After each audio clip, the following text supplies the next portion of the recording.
Okay. So audio is live right now, so we are chilling. Um, Look at us, guys. We're pretty much on time for a change. Like all of us together. Kudos. I'm proud of us all. Proud of the group. Yeah, man. Look at us, Jen. You can't make fun of us too hard. How are we gonna kill 45 minutes, you guys? I believe I can find a way. Can we get an applause for just being on time? Just being on time, absolutely. Obviously, there's I'll bring it down for you. That I felt like that was a good amount of applause. there's definitely a lot of rows of corn to feel through in this one, so we probably need that cushion. Are you talking about Joe Manganiello's hairstyle in the last movie? Oh, is he cornrows? He's bringing up more. Yeah, he's got cornrows. Yeah. It's just like a tiny set of Field of Dreams on the top of his head. Oh my god, that would be hilarious. Somebody needs to go Photoshop that right now. Yeah. I know I haven't gotten a chance to kind of check in with you guys yet or anything, but I know you were chatting and chilling a bit. But how you guys doing? Everybody enjoying their May 4th? I heard as we were talking about getting tacos tomorrow. So everybody, I mean, obviously it's Cinco de Mayo, Taco Tuesday. So what kind of tacos is everybody getting? You mentioned fish tacos? I'm a big fan of fish tacos, yeah. You going somewhere for those fish tacos? What's the... Well, I don't know, because I was telling them that I'm going golfing tomorrow. It's my last practice round on the course that I'm doing my mid-am qualifier on the 12th. So I want to get one more practice round in, see how the course is looking, and see how I do next Tuesday. Okay, so what I'm hearing is you've got your last practice, and to celebrate, you're gonna go to a fish taco place. Maybe. And get a beer. Get a beer and some fish tacos, man. It's Cinco de Mayo. You just played golf. Nick's over here just looping us in on tacos. Yeah. Talking what? Matt's like weirdly getting defensive right now. I want you to go get tacos, man. I might even make my own. I can cook. I don't know. You can make some fish tacos. You're like, Jesus, all right. I'll get tacos. Damn. It is your duty as a human being. I'm also going to be door dashing, so there's that. I don't know. We'll see. We'll see. Okay, so maybe not a beer. Yeah. He's going to get a cerveza. Nice. And quesadilla sounds good. Quesadillas are good. And you can't make that. Yeah, you can't beat, yeah. I'm going to yell at Jamie real Although, fast. I don't know, for quesadillas has always felt very appetizer-y to me. It's a full meal. It's always just felt like an appetizer. Have you ever made them and then served them to your wife and called them quesadillas? Sorry. I couldn't finish that sentence without starting to laugh. Nick, I don't know what you did today, but you should do it every Monday because you were on fire, my friend. Yeah, you didn't see it?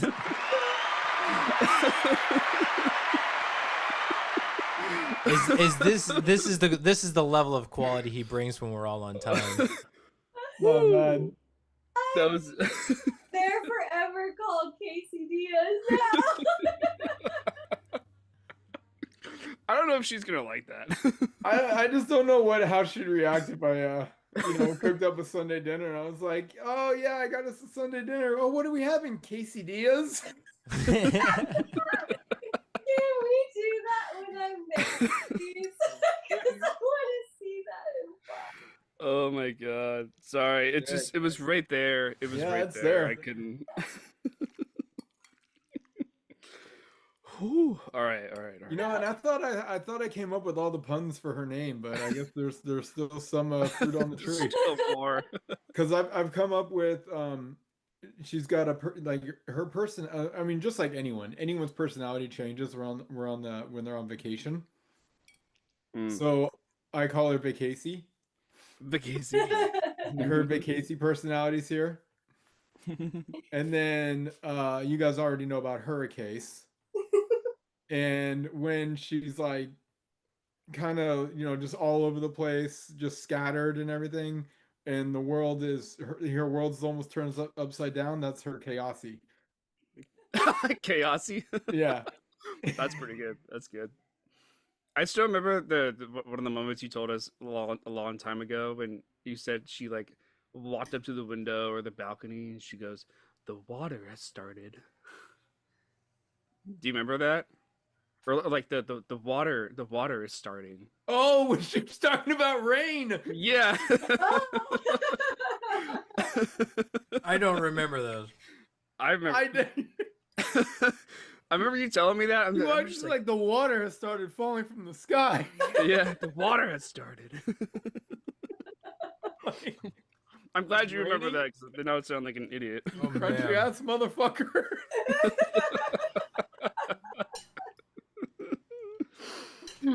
Oh man. I forgot about that. The water has started.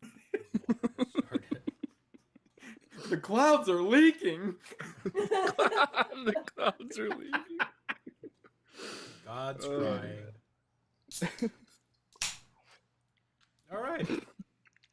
All right. So we're all looking forward to Taco Tuesday. We've got some great nicknames and puns for Casey. This is a great start for this, guys. This is a good May 4th. May the 4th be with you. I'm saying it now, which is great. All right. Do we want to hop into the movie? Ready to chat about this? All right. Well, let's do it. Put me in, coach. I'm ready.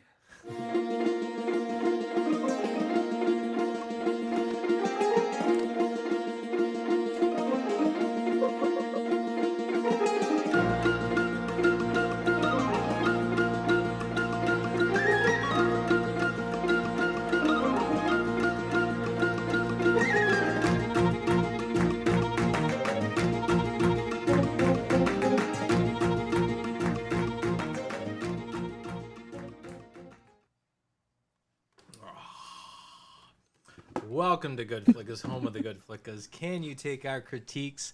Let's find out as we dive into tonight's movie, not a Star Wars film. Because of me, I get it. I chose that, and I'm not sorry. We are talking about another great dream movie, Field of Dreams. Talking about Field of Dreams tonight. This is the start of our... What did we land on the name for our May theme? Was it Familia? Yeah. Oh, yeah. I love my familia. Amelia, yeah.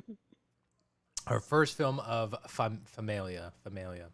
Sorry, the phrase is we do love our Familia. We do. It is easier just to say familia. Familia. We're gonna shorten it. It's a short name. It's got a full tagline to it, but the Familia. But all right. I am of course Matt, joined tonight by Brian, aka as if you YouTube it, they will come. Let's hope.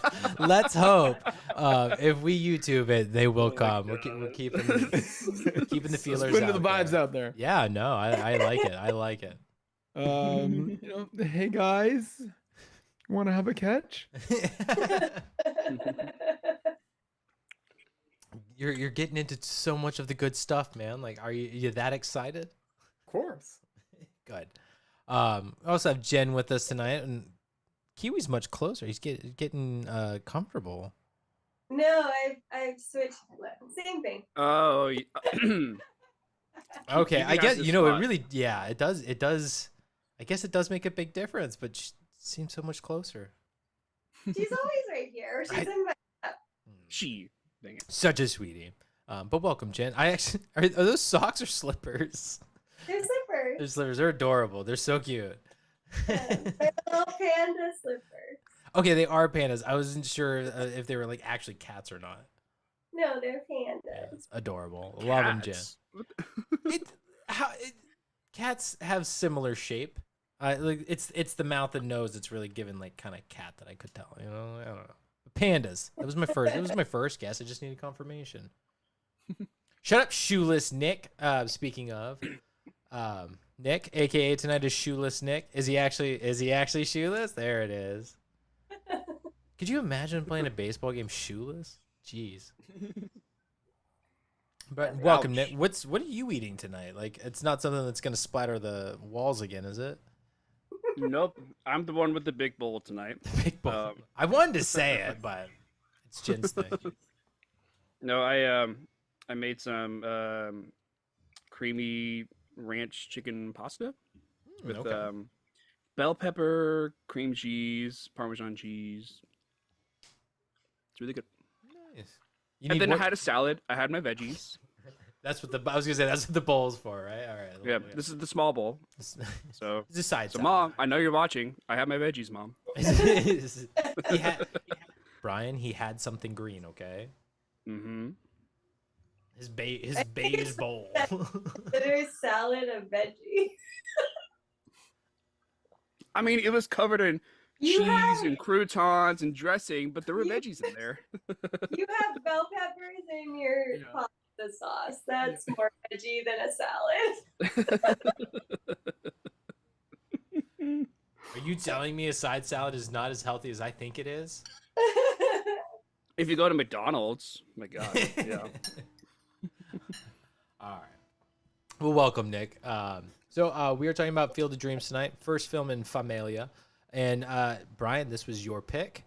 Tell us, why did you want to kick us off with Field of Dreams? Well, of course, you didn't know you were kicking us off, but What? that's He's not the point. He's swinging us off. Oh, there it is. He's lead off. He's our lead off. Yeah, I'm definitely a lead off. Yep, absolutely.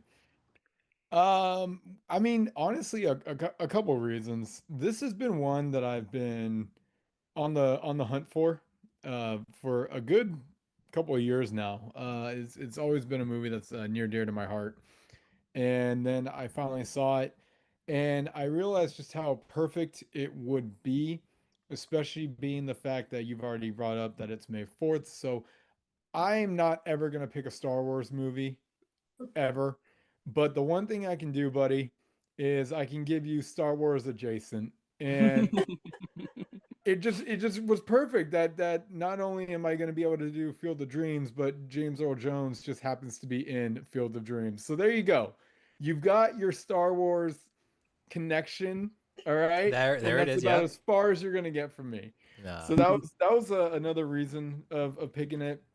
We're just, I would say it's not like spring train or opening day, but we are just a few months after opening day, so baseball season is still fairly fresh. We haven't even got to the July playoff midseason, or no, not what is it called? I forgot what they're called. Anyway, but the true season of baseball doesn't really start until after the All-Star game. That's what it is. Post All-Star game is when the seasons really start to begin. The competition for the World Series happens. So just another good timing mark for this one. I've had questions about this one for years, and what better place? I know how deep we go into these movies, and I've been wanting to bring some of these up with you guys, talk it out. And I just really look forward to it. So once I saw that it was streaming on Netflix, I knew that it was the moment.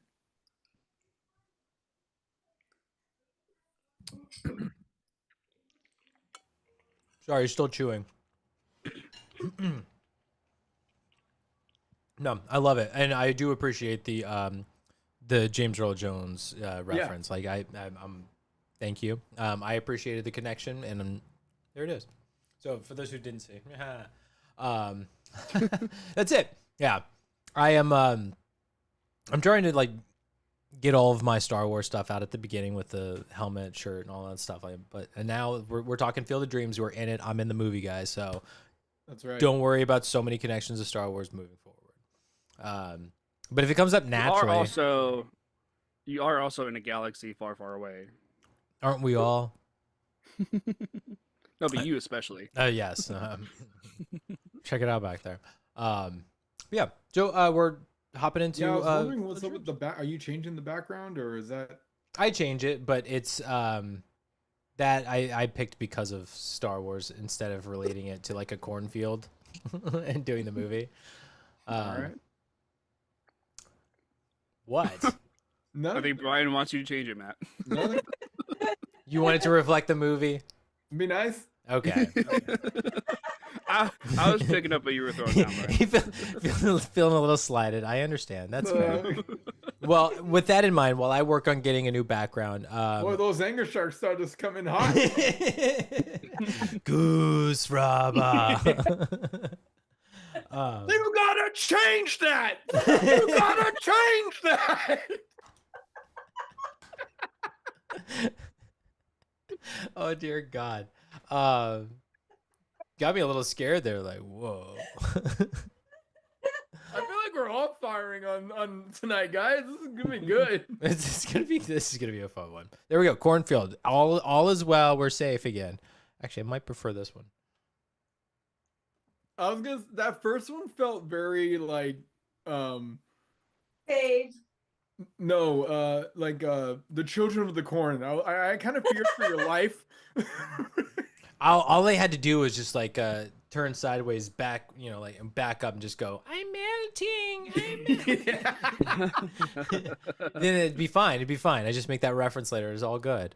There you go. But I do like this one. This one's not bad. Yeah. Jen, Nick, would either of you like to go first for thoughts and scores? I'll go. Oh no, Jen, you go so I can finish my. That's what I was gonna my big go. bowl. Thank you. Okay, so Field of Dreams. I have seen this before, but it has been years. Like, I think I was sitting on my dad's lap watching it with him, like years since I've seen this. And so it was almost like brand new for me seeing it. And it was good. I enjoyed it. But I do feel like it like fires off, but then somewhere towards the end it kind of fizzles out for me. And I couldn't quite put my thumb on it, like why. But every time this happens, you guys bring it out. That then I'll be like, that was it. That's what bothered me with it. But I feel like it was so strong for the vast majority of the movie, but then just something about it just kind of gets like dull for me. And yeah, but I am looking forward to talking about it and hopefully discovering what it is. It's kind of like taking the trip with the two guys. Like, we need each other to figure out, to figure out this mystery. What's the meaning? So I'm looking forward to it. But all in all, it's still such a fun movie. And I feel like this might be one that I actually want to own. Like, add it to my smallest little DVD collection. And I don't say that like ever. But this is it's just very cute, and it's something that you should maybe rewatch and in different stages of life. But with that being said, I'm gonna give this a 4.6.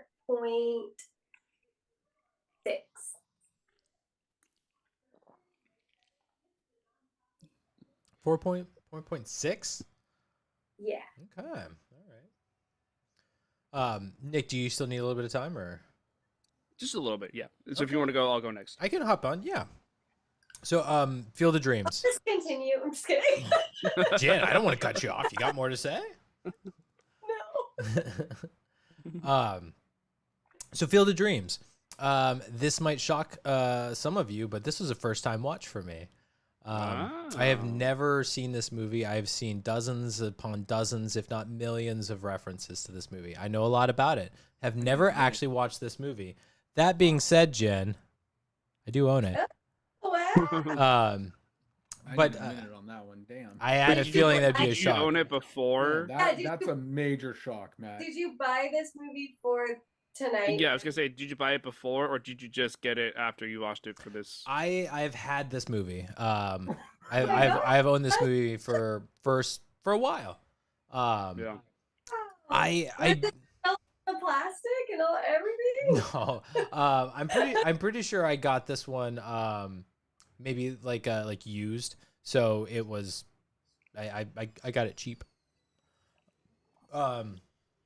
But yeah, I've never seen this movie. Growing up, it never popped. It's really weird to me. I think I had maybe the same conversation when we did Dances with Wolves a while back, where I I didn't watch like tons of movies with my dad growing up. There weren't a lot of movies, but like as an adult, when they get brought up, he's like, "Oh, that's such a good like," and they're always Kevin Costner movies. So like that's the funniest is like I think you really liked Kevin Costner, but like you'd never talk about him. I would bring up I think it's Tombstone with Kevin Costner. No, Wyatt Earp. And just like these Kevin Costner movies come up, Field of Dreams, one of them. Like, and it's just like it always. This movie in particular gets a lot of praise, especially for its the way that it connects with father and son and that kind of thing. Like the story within it. It's this movie has had a lot of hype behind it for the last 36 years. So it's it's got a lot going on behind it, and it's part of the reason why I'd never watched it before. I kind of felt like it was something that maybe I should wait to watch it with my dad or like have more of a connection with it, with he and I. So I never really pushed it, and it was never one of those like I have to watch Field of Dreams. I have to watch Field of Dreams. So the opportunity came about. I got to watch it with you guys, and I'm excited to talk about it. So the fact that this is the first time watch for me is also really exciting. Because I got to experience this movie, one that has been talked about for ages. So so let me get into the critique, I guess, of it all. I did really enjoy this movie. I feel like after all of the hype and everything, like I understand why people enjoy this movie, why it stood the test of time, why people connect with it. I understand why this movie exists and has the praise that it gets. It's a really beautiful story, and the things that I learned just going into this movie, one based off of a book, I'm like, oh, I had no idea this was based off a book. Interesting.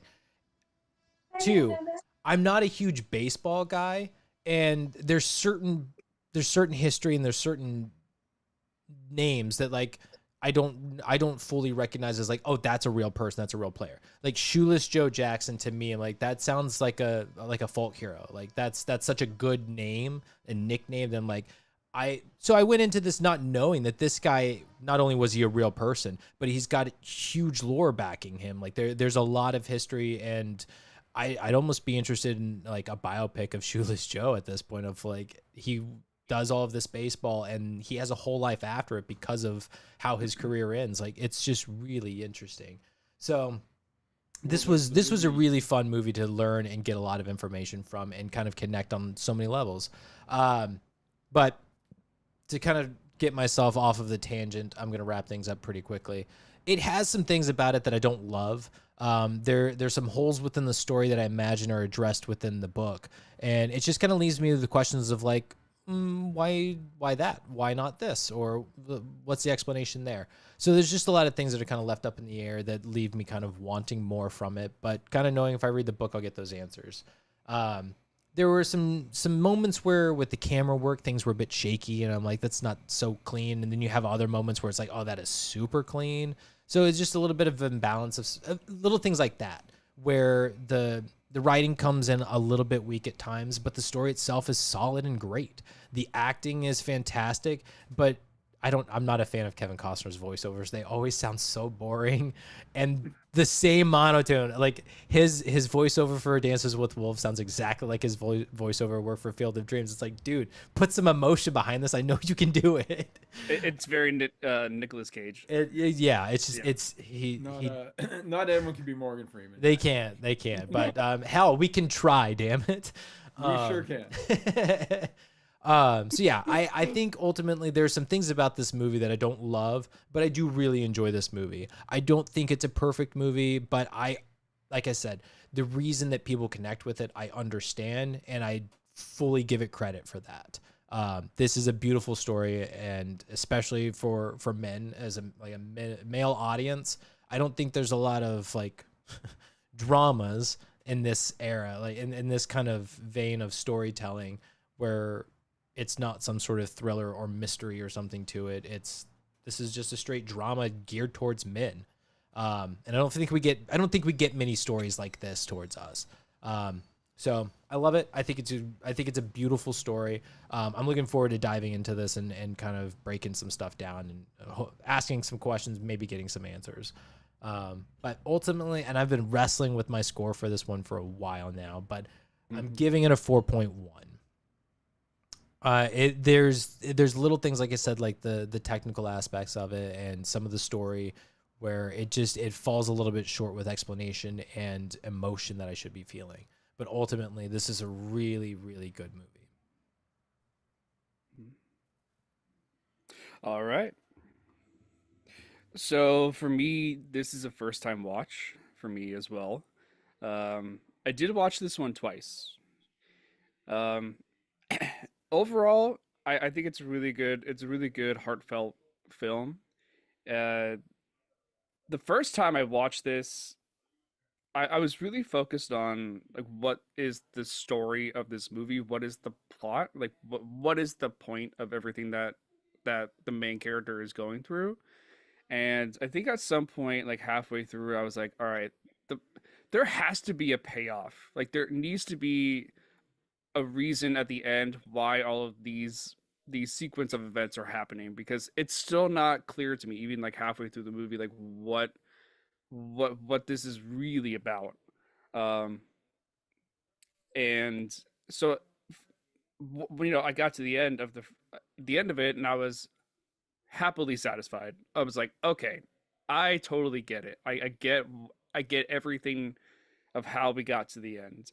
Um, and I think that that is really what this movie is about is when you have some kind of a calling, some kind of a reason, some kind of a spontaneous feeling, you don't necessarily need to know the why, like why you're doing it, but if you have some kind of a calling, some kind of a passion for whatever it is that you are doing that's out of your norm, um, there's like peace in just going with the flow of it, and being selfless about it. Like you're doing something for other people, and there doesn't always need to be a why for everything that you're doing.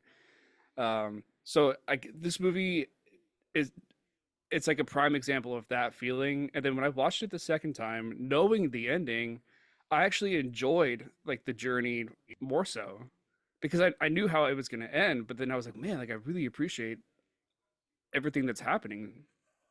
So I really like the second watch even more. Um, but the family story, like even the intro of how they set up the characters is really clear and concise. The score, just like the music, like the background music is really powerful. Um, the the characters do a really great job.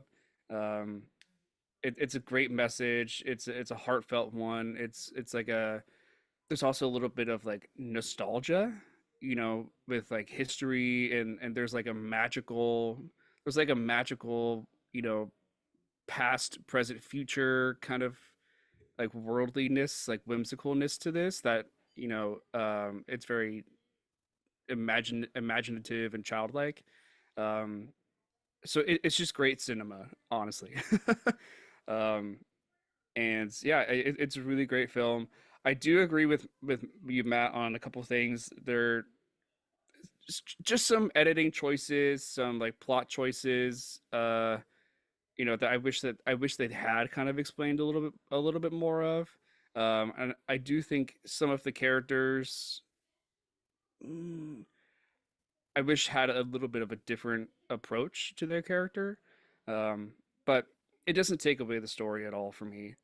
Um, so it's again, it's not a perfect movie, but I am gonna give this a 4.5 out of 5.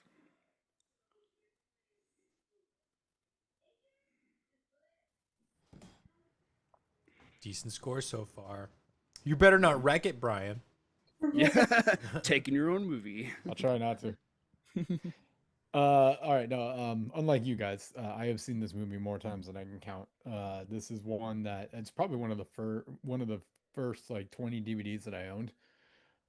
So it's been around for a while. I certainly remember Dad watching it Jen mentioned that she remembers when he was on his lap. So this was one that he liked to watch. He's an ex ball player himself. I used to be a ball player before I turned into just full golf. Um, so yeah, it's been Field of Dreams has been around my life for as far as back as I can remember, and it's just one of those movies that just puts me in a such a good mood. The way that it captures the pure innocence of baseball has always just struck me. I'm just like, it's not it's not like, when you think of baseball now, it's, oh, I gotta get to the show. I gotta get paid millions. I gotta be in the stadium, in the lights, in front of everybody, and if I play for a team, it's who's going to give me the best offer, and it's very business-like. Where this is just like, baseball is one of America's longest running traditions, and it just really just captures that innocence of baseball, the pure sport of baseball, the for the love of the game, essentially, even though that's a different movie about basketball. So you get what I'm saying there. Some other highlights of it, I could go on for a 20-minute of why I love this movie, so we're not going to do that. But some highlights, the cinematography, holy crap, this movie just chews up some of the scenery, the use of sunlight, the use of sun setting, the field itself, the just the way that it's capturing certain moments, certain exact timing of the day where I could tell the director was like, nope, this scene, this time, this is what we need. So many golden hour captures, which just, man, it just emphasizes on this movie so much. um Nick, you already brought it up. James Horner's score moves me like John Williams moves me, and that's not easy to do. It, John Williams has this special talent of really bringing and pulling emotion from you when you're watching movies that he scored. And I'm gonna give credit that James Horner did the same thing in this one. The score is freaking brilliant. The needle drops that they pick in this one is very entertaining to me. I took notes on certain scenes, so we'll go into that later. But just, I think it's just the some of the song choices were absolutely perfect. Uh, a lot of movies have like that one moment, that one quote, that one monologue, and that's it, right?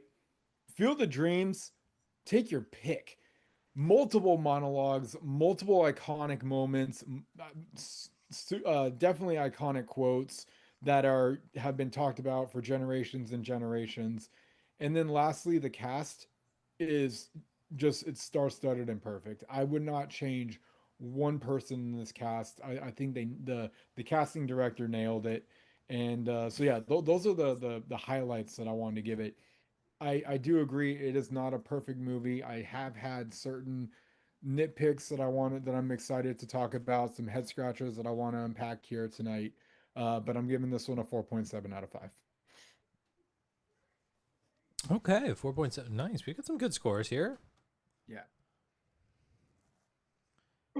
I was, when I have Give me those about moments. 2 minutes. Oh, you're 2 minutes. Okay. You know, when I have those moments where like I feel like I'm not being critical enough of films, and like I'm just giving it like a deep basic score. Like I'm not varying my scores too much. It's like, yeah, it's fine. You guys are making me feel I feel good, but I feel like I'm being too critical now at a certain point. I'm like, you guys are really liking this movie, but I don't mean to tank the movie, because I certainly, it's not like I didn't enjoy this movie. This was a good movie. So, but I'm looking forward to it. You're tipping the scales. Yeah. It's just, Yeah. it's I didn't think I'd be at the bottom. But yeah. But at the same time, I do feel like I'm being honest about my scores. So, all right. I don't know. Maybe I think maybe it's I'm funny wrong. that Jen does not own the movie and she's seen it, and then Matt, you own the movie but had never seen it. That's wild. That was way faster than 2 minutes. There's a good chunk of movies that I have on my shelves that I haven't seen. It's on the bookshelf that's behind me. That's where I have the movies that I haven't seen on. So when I get a chance to like, because there's a lot of movies that I've gotten just by like acquiring movies, not going out and buying movies. So Yeah. I've ended up with plenty of movies where I'm like, I've never seen this one. So I put it on that shelf when I get a chance, like boom, I watch it. Well, I remember there were a couple of times you and I went to the cave, and you would walk out with like 20 DVDs. Yeah. And I'm like, I'm sure there's got to be at least a couple in that stack that you have not seen. Maybe a couple. Because for the most part, when I'm going to the cave, I'm looking specifically for stuff, and most of those I've seen. But a lot of the times I am trying to find stuff that I haven't seen so that I can watch it. Yeah, yeah. That's how I got Tristan and Isolde. Go ahead, Brian. Before we go into the fun fact stuff, Yeah. have you guys seen a lot of baseball movies? Yes. A few. I'm just curious, like, would you guys be able to have the what's the best baseball movie conversation, or Ooh. Well, here's a thought that I had before watching this movie is, was this movie going to be similar to A League of Their Own? So the story that we got, or that I got, was not at all what I was expecting. Mm-hmm. Yeah, because it's nothing like A League of Their Own. Yeah. Nothing. Right. So, but it had that like that same feeling, you know, like in the title. I get. So, yeah. Yeah, I was pleasantly surprised by that. I think we could make an argument, like, because for me to lock down, I think we'd have to start listing off some movies as we talk about like baseball movies, because I'm trying to think of them all, and like there's some really good ones out there. Oh, for sure. I haven't seen a ton. I've seen quite a few. Mm-hmm. There's plenty that I still could see. I can start listing some. Well, so okay, if I were to, off the top of my head, like baseball movies that I think of, I'm like, damn, that's a good baseball movie. Mm-hmm.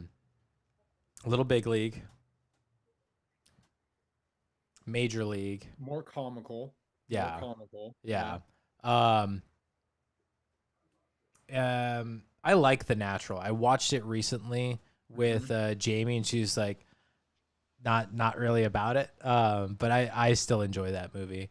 I'm trying to think of some other good baseball movies. Bull Durham is a good one. Costner as well. Yep. Nick said A League of Their Own. League of Their Own's a great one. Don't forget about the top kid baseball movie. Sandlot. Yep. Also James Earl Jones.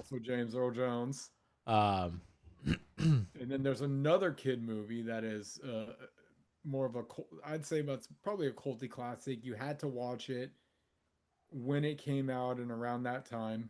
We've quoted it. We've mentioned it several times on this pod on different occasions. The Benchwarmers? No. Good one. Oh man, Hot Ice. Rookie of the Year. Yeah. That is a good one. Yeah. Rosenberger. I do like the Benchwarmers though. The I haven't seen that one in a while. Benchwarmers is a fun one. It's got its stupid moments, but it is a fun one. And then a couple like good drama. You got 42. Ooh, that is a good one. Chadwick Boseman. Yeah. Jackie Robinson. Moneyball. Ooh, Moneyball's a good, yeah. But that's more of like the behind. I mean, you don't really get the sport of baseball in that one. That's more of like what's going on in the upper decks. Yeah. Well, I mean, like you could argue that Field of Dreams really doesn't have a whole lot of baseball play in it. Like kind of towards the end, but there's not a whole lot. There's I don't know. Trouble with the Curve. Jen was gonna say something. Sorry, I thought of that movie, a baseball movie, Trouble with the Curve. Go on, Jen. Oh, Angels in the Outfield. Yeah. That's a good child one. Yeah. I feel like there's a couple. I feel like there's more like Disney baseball movies. Wait, is The Sandlot? Is that baseball? It is Yeah. baseball. That's Okay. It's not Disney though. I think it's Fox. So it's Disney Yes. now. Yeah. I'm trying to think because baseball movies. I'm just kind of falling short on it. I mean, that's a good list. Those If I'm are kind of probably falling some- short in the beginning. You were like, those are I know clearly- so many. well, there are like we just listed a bunch of them. Yeah, Yeah. but those are clearly like the big ones. Yeah. In terms of baseball, I don't know if I can really pick which one is the best. It might be League of Their Own for me. That's where my mind goes. Like if somebody says baseball movie, the first one is a League Yeah. of And I don't know if it's because of how many times I've watched it. I don't know if it's because of. But then again, I've watched Field of Dreams a lot of time. To me, it seems like those are the two that are competing. But again, I haven't seen 42 in a while. I forgot what that one's. How that one is. I know it's Chadwick, and he is just gone way too soon. Rest in peace, brother. But I'm not really sure how that would compare to Field of Dreams, and it's almost like you need to like sit down and just be like, yeah, I'm about to go spring training on this and burn through all these baseball movies to figure out which one you would, how would you rank them? Go ahead, Matt. Yeah, if I'm being honest, because we're leaning towards it, like the conversation anyway, like League of Their Own, I think I would have to argue is probably the best baseball movie, and my reason being is not only is it an incredible story, cinematography, acting, it's a time, it's a period piece, like It never ages. it is so technically sound all around. Like it is great cast, great story, great at like just all of it's great. But what it does best for the sport is it makes you care about baseball. Mm-hmm. Like it's not. What's nice about Field of Dreams is it talks about like the feeling that we get as spectators even of baseball, like just what baseball means to us as Americans, really, like that.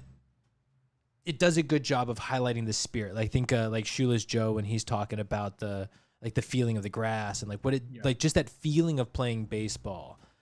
This movie Field of Dreams does a great job of really highlighting that.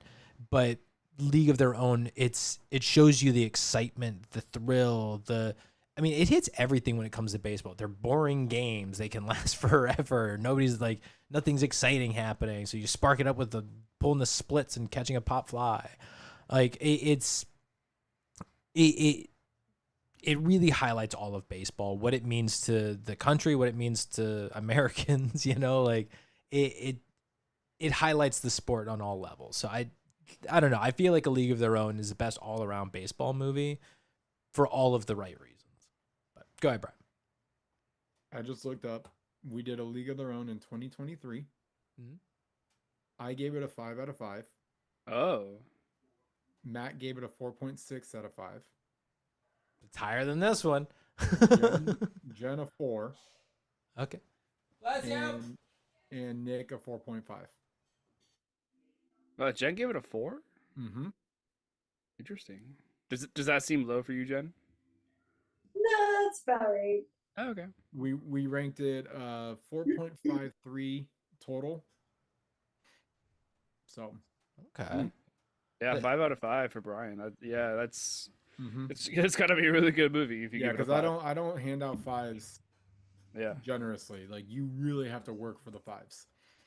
Same. I'll give you 4.8s. Like I'm not afraid to dip you down 0.2. You gotta earn that 5. Mm-hmm. Yeah, see, Jen puts the Jen in generously with her 10 out of 10.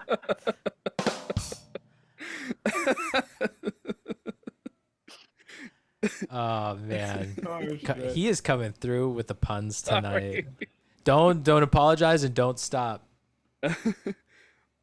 Anyway, yeah. So okay, cool. Well, that was a fun little baseball. I think it's a good argument. Like we could probably fight for like top 5 baseball movies, but Yeah. I think A League of Their Own's got to be top. top 5. Well, I'm saying it's definitely within the top 5, but I'm also saying that it's number 1. I think for me, I think A League of Their Own is 1. Field of Dreams is 2. A League of Their Own is top 1 out of the top one. Field of Dreams is 2. Sandlot you can throw in for me because that's just childhood memories for days. I think I'm putting Bull Durham at 2. Interesting. Okay. Bull Durham at 2, Sandlot at 3. Yeah, you can throw Bull Durham is my top 5 as well. And then I don't know what's the 5th. It's got to be The bench warmers. It's either it might be Rookie or Major League. One of the two. I feel like Major League is in my top 5. I don't know. Yeah, I think Rookie beats Major League because I remember more about it. I remember way more about Rookie of the Year than I do Major League. I don't think Field of Dreams is on my top 5. Because also isn't the guy that played in Field of Dreams in Rookie of the Year? Which guy? Oh, no, he's in Little Big League. You're talking about Little Big League. Okay, that's what I was thinking. He's okay. Yeah, he is. He's he's the first baseman. Yes, that's right. And then he ends up dating the mother. Yeah. I just remember when they're on the bridge. Get off the. I think he said, "Get off the bridge." Off the bridge. Yeah. Oh, good times. That's. I think that might be my four or 5. I don't know. You might have a good case there. It might be my 4 or 5. I love Little Big League again because it's one of those where it makes you care about the sport as much as the characters. And it also seems it makes it seem so fun. It seems more genuine baseball. Yes. Versus Rookie is sure we've got this 13-year-old who goes to the big league, but you don't see a bunch. You know, it's like you got a couple of games. You've got it's the novelty of him pitching, so it's him pitching over and over again. Exactly. And then they show him striking out Bonds. I'm like, oh yeah, come on, guys. Give it to him. A little much here. And then what's like the whole drama between is it Meatloaf? Is that the big dude, New York Mets? Oh God. I hope it's not. It's Meatloaf. They can't call him Meatloaf. That's freaking Ogre. I swear, I want to say it's Meatloaf. His name is Meatloaf. I'm looking it up real fast to see. And because is it John Candy? Is he the announcer? I think you're right. Yeah. No. John Candy for Rookie of the Year. Yes. Rookie of the Year. Yeah, John Candy's the announcer.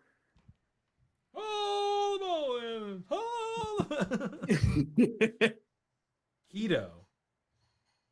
What? They just have his character listed as Hito. Hito. Oh, maybe it's not Meatloaf then. I forgot.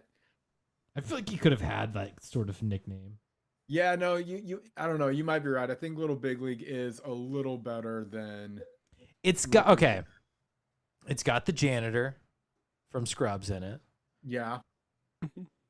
It's like that alone gets us there. We've got Daniel Stern, Brickma. They make the Wizard of Oz reference. I'm trying to remember if that's the actual guy. God. Freaking Gary Busey. That's right. God, man. I don't know. Rookie of the Year is a really, really fun one. Oh, it does have Gary. Yeah, the Rocket. Yeah. I feel like anytime anytime Matt can mention Scrubs, he's like really happy about it. I love Scrubs, man. I know you do, but like anytime you get a chance to mention it, like you will and be happy about it. Have you? Well, absolutely, man. They started the Rewatch podcast during the pandemic, and I'm like, my life has been renewed. And then what is it? 5 years later, they're like, hey, we're rebooting the series, and it's a really good season. So hey, season 2's coming. Shout out to all my Scrubs nerds out there. Yeah, I love Scrubs. I don't know, man. I'm so torn between Little Big League and Rookie because I think I'm giving it to Little Big League. Daniel Stern is just on another level in this movie. He's really on great. Another level in this movie. He's really great. We gotta do Rookie of the Year. We gotta do all of them. We haven't done Little Big League yet either. I think Little Big League tops it out for me. Like I think it's better than Rookie of the Year. You know what I'm noticing because I'm looking up these movies. They're like late 80s, early 90s. Like they were just like cranking these out. Oh, baseball Oh, movies, yeah. yeah, Yeah. big in the '90s, huge in the '90s. That's wild. Yeah. I think sports movies. I think sports movies got like a resurgence. Like they freaking blew up in the 80s when they started doing more sports movies in the 80s, and then in the 90s. Rocky starts it all. When was Rocky? 75, Or 70, 70 something. 76, 76. 76. Yeah, Rocky is the one Damn. that's like, okay. I was gonna say Slapshot, but it's 77. What? I was gonna say Slapshot, but it's 77. No. Rocky is, we're going to give you the underdog story, and we're going to turn it into, the sports movie. And they saw that this recipe was amazing, and after Rocky, we're off. You know. Mm. Yeah. The original Longest Yard came out in 1974. Yeah, but it didn't have the juice. Like, who's talking about that? They remade it. Rocky's got a billion sequels. Sorry, man. So. I guarantee you, if you say Longest Yard, they're gonna be like the Adam Sandler one. Yeah, the Adam Sandler one. I forgot that there was a. If somebody says the Burt Reynolds one, you can't be wrong. Yeah, and hold 2 cheeseburgers in their hands. Like, that's they're not true. gonna reference the original. It's true. Some won't even know that the original exists. Yeah, a bunch of children. But you mentioned Rocky. No, I think that is a totally fair argument. Rocky starts the surgence of sports movies. Hey, we can make sports movies. We can make them exciting. Yes. Mm-hmm. Yeah, because Bull Durham was in '80s, right?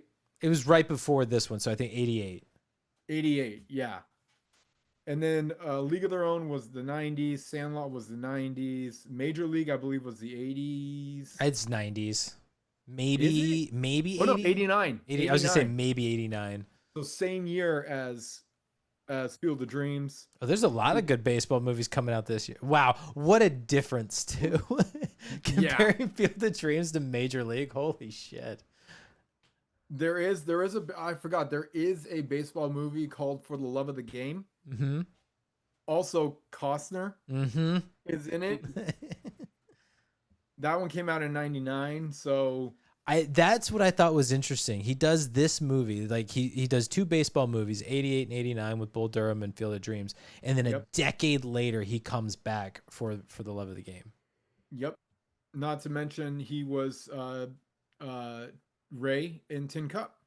Mm-hmm. Kevin Costner was very important to me when it came to like the connecting me with sports. I don't know. I'm like, you get it, Costner. You get it. Well, I'm sorry, damn it. He looks like he could play these sports.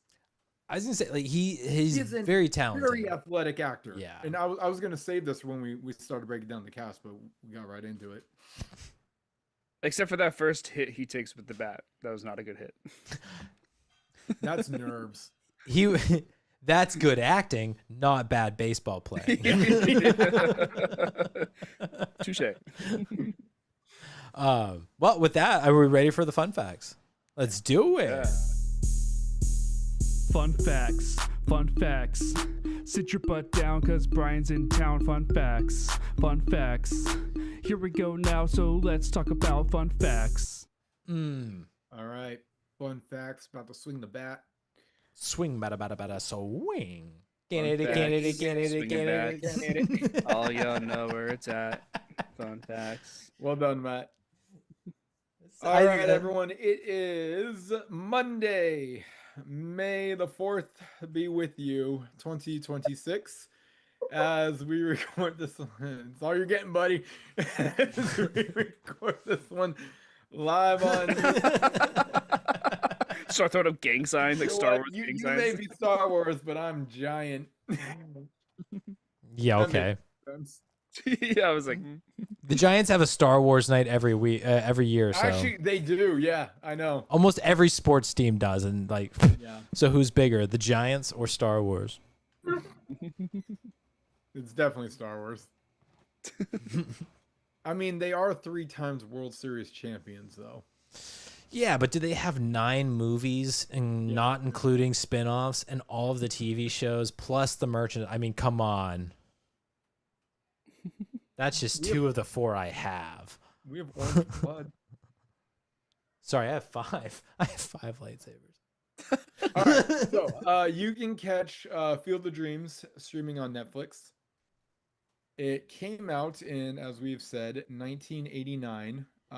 Directed by Phil Alden Robinson. I forgot to look him up. I'm looking him up right now. Not if I look him up first. Not a lot. I can't even give you a top 10. Ouch.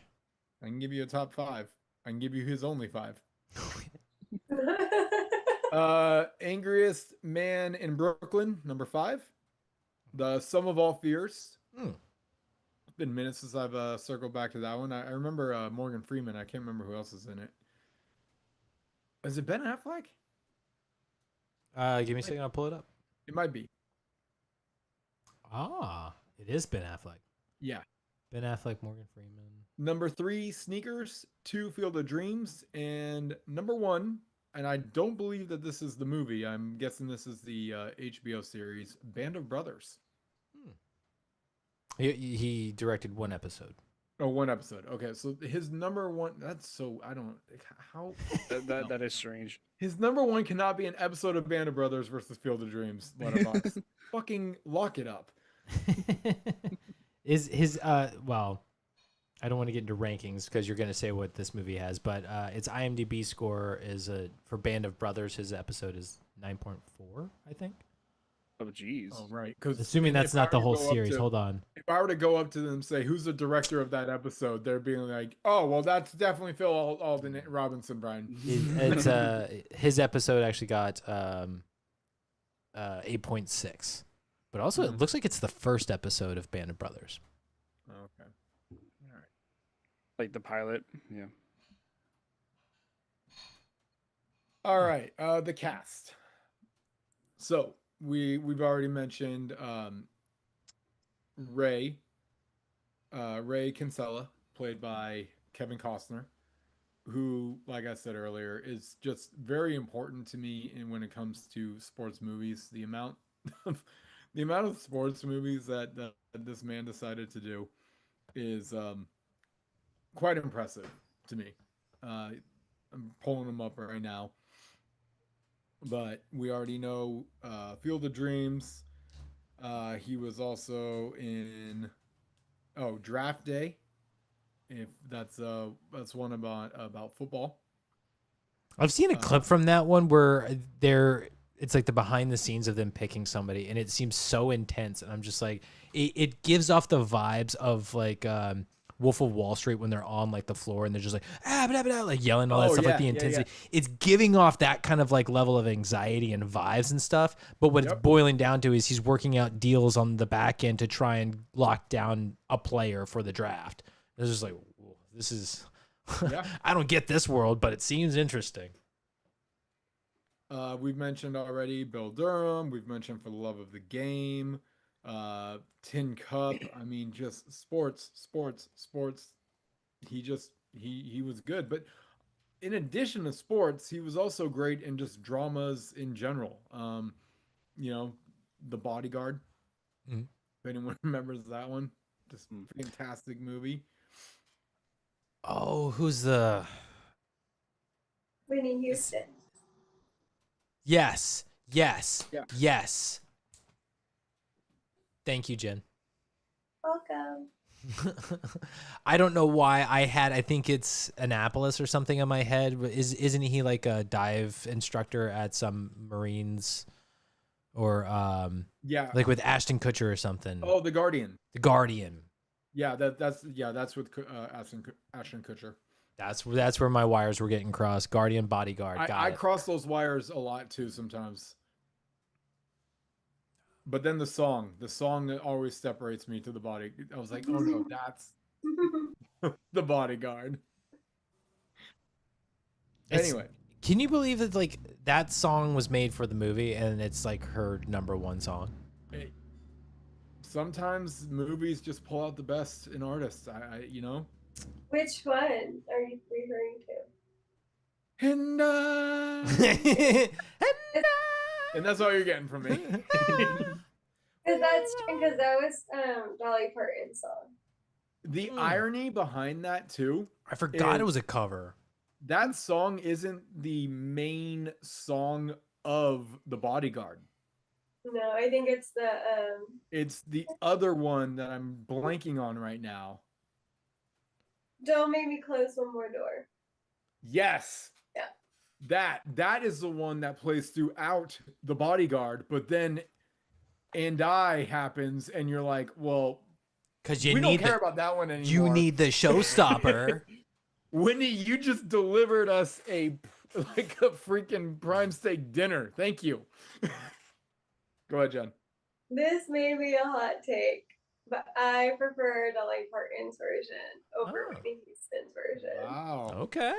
Any day. It's not so in your face the way Whitney did it. It's so nice. If you haven't heard Dolly Parton's version, listen to it. Okay. Love Dolly Parton. I'm gonna say it's definitely a hot take. Probably unpopular opinion, but I stand by it. Isn't that the definition of a hot take? I stand by it. Boy, there's so many other one. Like, I don't want to steal all the cast from people, but it's your movie. Do what you want. You know, I only chime in with actors after everybody else is gone, so just knock them out, and I don't have to say them all. Yeah. Yeah, if we can get Matt to talk less. Yeah, come on, Brian. Play the game. Program. Obviously, you know, I'm not Brian if I'm not going to mention who plays Shoeless Joe. Mm-hmm. Oh, it's that one guy. He's in Wild Hogs. That's it. He's the biker movie, right? Exactly. He's in the bench warmers. As far back as he remembers, I picked the movie he was actually in. As far back as he remembers, he always wanted to be a baseball player. Yeah.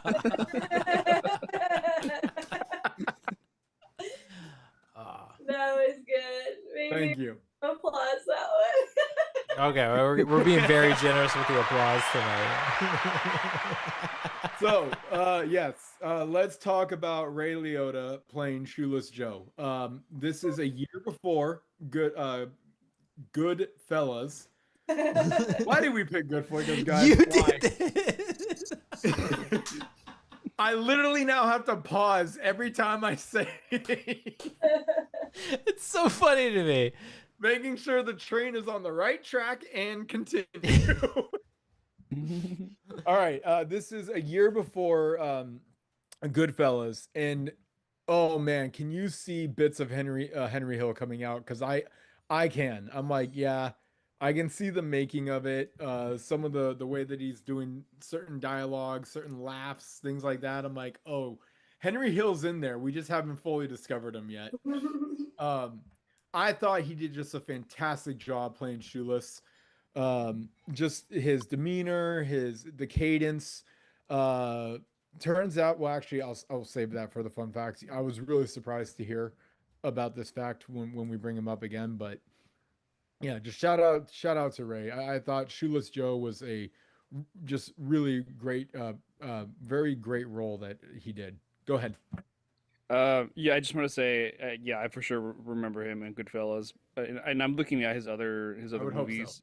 So. I don't really recognize a whole lot of them, but I don't know why it's funny, but if you look at his top 6, it goes Goodfellas, Blackbird, Cocaine Bear, Field of Dreams, Wild Hogs, and then B movie. I don't know why that's just funny to me. He did the Many Saints of Newark, right?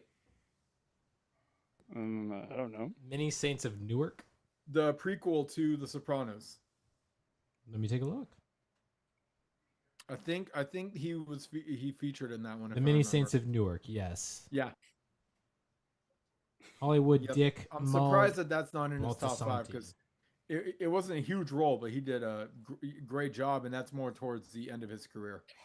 Oh, I wasn't listing off like his top 5. These were just like the first ones that Oh, okay, that understood. like came up on like his Yeah. movies. Yeah. And then after B movie, you get Dangerous Waters, Unlawful Entry, Identity. Like you just get all these like gritty titles and B movies just Yeah. in the middle of it all. It's just funny to me. Ray Liotta again. What a career he's had, and we know. I believe he passed away a few years ago, but Oh, did he? yeah, 2022. 2022. Yeah, I just because we're getting so close to the anniversary of his death. It's May 26th. Oh, May 26th, 2022. he had such a great career, and he was just a really talented actor. Like I said, things starting to shine here. A year later is GoodFellas, and he's off. Oh wow, he died in the Dominican Republic in his sleep while he was filming a movie. Oh, that's right. He did die when he was. I forgot what movie was it. Dangerous Waters. Okay, I have not seen that one yet. Huh. Okay. I'm going through some of these things and like the comedies that he's in. Like Yeah. I love it when he plays like a more jokey character because he always comes off as intimidating. That's just like who he is. He's got kind of like a I'm always angry and you will not mess with me kind of vibe. Yes. But then and then he softens up and he laughs and he's like, I don't know what you're being such a freak about. Like it like turns on you. It's like, oh my God. Like the way that he just flips that 180 on you and turns the script and goes from like scary as hell to like I'm fucking with you, Ted. It's great. I think it's a lot of fun and like a good bit that he does. Does anyone find it super ironic that there's a Karen in Field of Dreams? Let's not make that connection. Let's not make that the same. It's not spelled the same. This is true. That's true. But let's not make that connection. Man, who else do I want to go? I mean, honestly, speaking of Karen, I gotta find her. For a child actor, I was just so there. There it is. Gabby Hoffman. Mm-hmm. What a performance from Gabby. Just an adorable, like I'm guessing 6-7-year-old. Something like that. She's probably 6 or 7. She's a wee lass. She did such a perfect performance as the child, single. What is it? I'm an only child. And she got 2 parents. No, I'm an only child. I got both my parents. No one died, thank God. That's how you know this isn't Disney. And I'm an only child. I live on a cornfield, and this is my personality. And I was just so taken aback by her performance in this one. Just she wasn't annoying. She was cute as hell. She was just like all for her dad and his goals, all for the bond with her mom. Like I was just really impressed with Gabby's performance on this one. Yeah, I'm right there with you. I really liked her. She didn't have like a huge part, but every time she was on screen, she was adorable. She was nailing the lines and everything. She was fun to watch, and I immediately recognized her, and I was like, "Why do I know her? Why do I know her?" And then looking through her credits, she doesn't have a ton. I mean, but like at least a ton of like big names that you really recognize. But the start of her career is where it's like, yes, because I think right after this, she does Uncle Buck. That's okay. There, see, that's what it was. Oh, and she also almost seemed. She looked, and I was like, no, that's not. I know it's not Danielle Fisher. No, but she really does look like a young Topanga. I guess I could see it, but because Topanga starts so young in Boy Meets World, I'm like, she doesn't really look like Topanga looked when she was young. Yeah, I see what you mean. Like I could see. All right, so her mom, Annie, is played by Amy Madigan, who I'm just gonna say, in this movie, reminded me of a character out of the Charlie Brown gang. I don't know what it is, but every time I look at her, I'm just like, I just feel like you're a live version of a Charlie Brown character. Anyone in particular? No, just like you Okay. would perfectly blend in with the Charlie Brown crew. Okay. It might be a combination of her voice and the physicality. Okay. I didn't have that connection, but I'm not saying it's a bad thing. It doesn't, it's No. not taken away. No. But I'm just like, oh, this is a live version Charlie Brown. Like I see it and I can't unsee it. The connection when you said Charlie Brown, I immediately went to Peppermint Patty, It could be, and that's like, and I could. Patty's a lot more kind of like mellow voiced and like monotone, like doesn't have a whole Right. lot of inflection and everything, but she does in this. She's got a lot of it, but there's a like at a certain point she would have kind of like a rasp to the way she would say things, and that would kind of give me like that Peppermint Patty sort of a vibe. I mean, it's either that or like one of the Little Rascals has grown up. Okay. Okay, one of the Little Rascals, yeah. Yeah. It just so because you've brought her up, I really did enjoy her in this, and I don't recognize her from many things, but I did recognize her from something. Okay. Uncle Buck. Well, She is Buck's girlfriend. I don't remember her in Uncle Buck. When you said Gabby was in Uncle Buck, I remember that instantly. What was the mom's name? Amy Madigan. Amy Madigan. She plays Buck's girlfriend. Nope, still don't remember. You don't remember her at all? I immediately recognized her as Buck's girlfriend. It took me a minute until like seeing the credit for Gabby to make the connection to Uncle Buck, but no, I recognized Mom right off the bat. Okay. Yeah, Nick? but yeah, I really liked her. Again, yeah, I didn't really notice her or recognize her from anything else, but just the character she plays is phenomenal. She just has so much life and spirit, and Definitely a child of the 60s. yeah. Well, that, but also she just like she's what you would call the keeper. Oh yeah. You know, like she's like Yes. supportive. She's like she's real. She's honest and intuitive and present. Like she just is, and just her energy is super infectious. And I'm sure we'll get into some scenes with her. Yeah. But yeah, I think she is like one of my favorite characters in this movie. Go ahead, Matt. I just because you brought up her being like a keeper, I'm like, honestly, the fact that like when Ray comes to her and starts telling her these things, she's kind of like, okay, but she's like, I support you, I Right. support you. You recognize this Yep. is weird, right? And you're like, Yep. yeah, I do. And it's like, okay, as long as you recognize that, but we'll do this. Yep. And Yeah. I'm Exactly. still giving you the full green light. Yeah. But that is a solid partner right there. yes, that's exactly. Nick said it best. It's a keeper. Yeah, she All is. right, I'm gonna give you guys two more.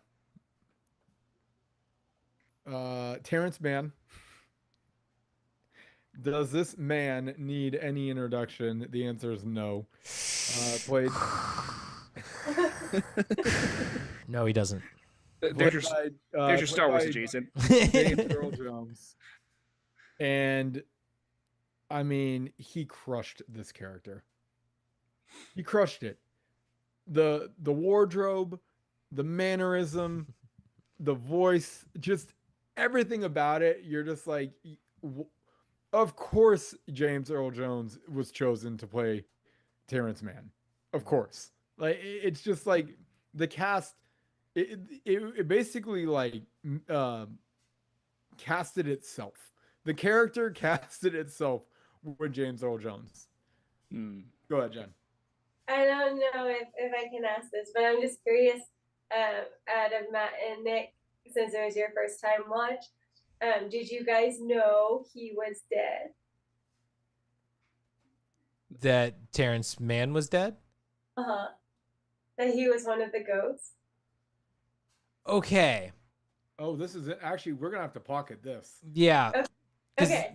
that may be answering a question that I had. Yeah, we're gonna have to. Yeah, we're gonna have to. We're gonna have to Same. circle back to that one because that's a head scratcher. I can bring it up. Yeah, hold your horses, Jen. Yeah, calm down. Facts. Can we at least get to the baseball diamond? So, We need to get to first base first. let's go. The last one I'm going to mention, and then if anyone has anyone else, please by all means go for it.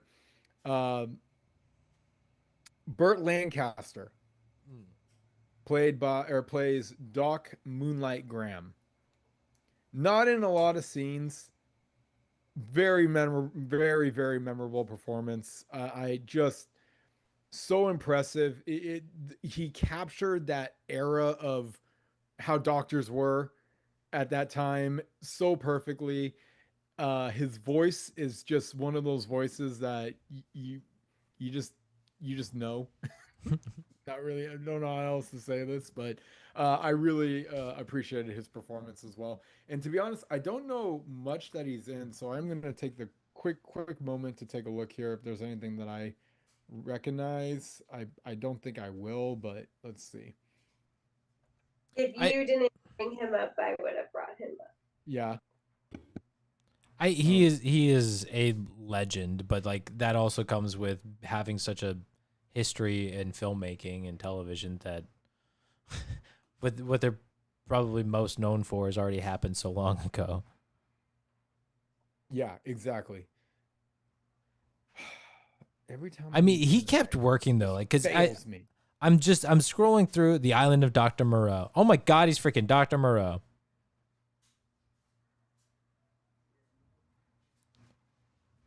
Yeah. My internet is just crashing on me right now. I'm going through this. I You are haven't like seen. skipping a little bit too. Yeah. Am I? A little bit. I'm going through his credits right now. And like I don't think that there's much that's like super recognizable. I mean, like I'm sure like I'm seeing scores like 7.3, 8. You know, like these are. Yeah, I'm looking at his titles. Okay, nothing stands out to me except for A Field of Dreams. I do feel like this is an actor that if I watched some things that he was a lead in, I'd probably really appreciate watching. He just has that cadence that it's just one, call it a hunch. He had a great. It's a cadence you admire. Yes. Yeah. He had a great presence, like just kind of like the way that he carried Doc was just like it was. Yes, his delivery. He didn't have to do a whole lot to have a big impact. Yes, exactly. The sign of a great actor. Anyone have anyone that they like to mention? Spotlight moment. Nick. I have a kind of I guess a random one, but the actor who plays I'm reading his name, but I didn't know what his name was in the movie. But he's essentially the guy who tells Archie not to wink at the pitcher. He's kind of like the loudmouth guy, like one of the players on the field. Point of order. Art LaFleur. Art LaFleur, yeah. So the actor's name is, or no, the character's. Order. Yeah, Art LaFleur. Man of the house. I'm with you. He's also the Tooth Fairy, the Molinator. I thought that was Ed O'Neill when I first saw him. No. I know, because like the hat was kind of throwing me off. Like he had kind of this similar face, but then as soon as you start talking, I was like, that's probably not him. No, no, but I will say he was a very familiar face of the '90s. Yeah, okay. I wanted to shout him out as well for another baseball movie. We've brought it up before, The Sandlot. He is Babe Ruth.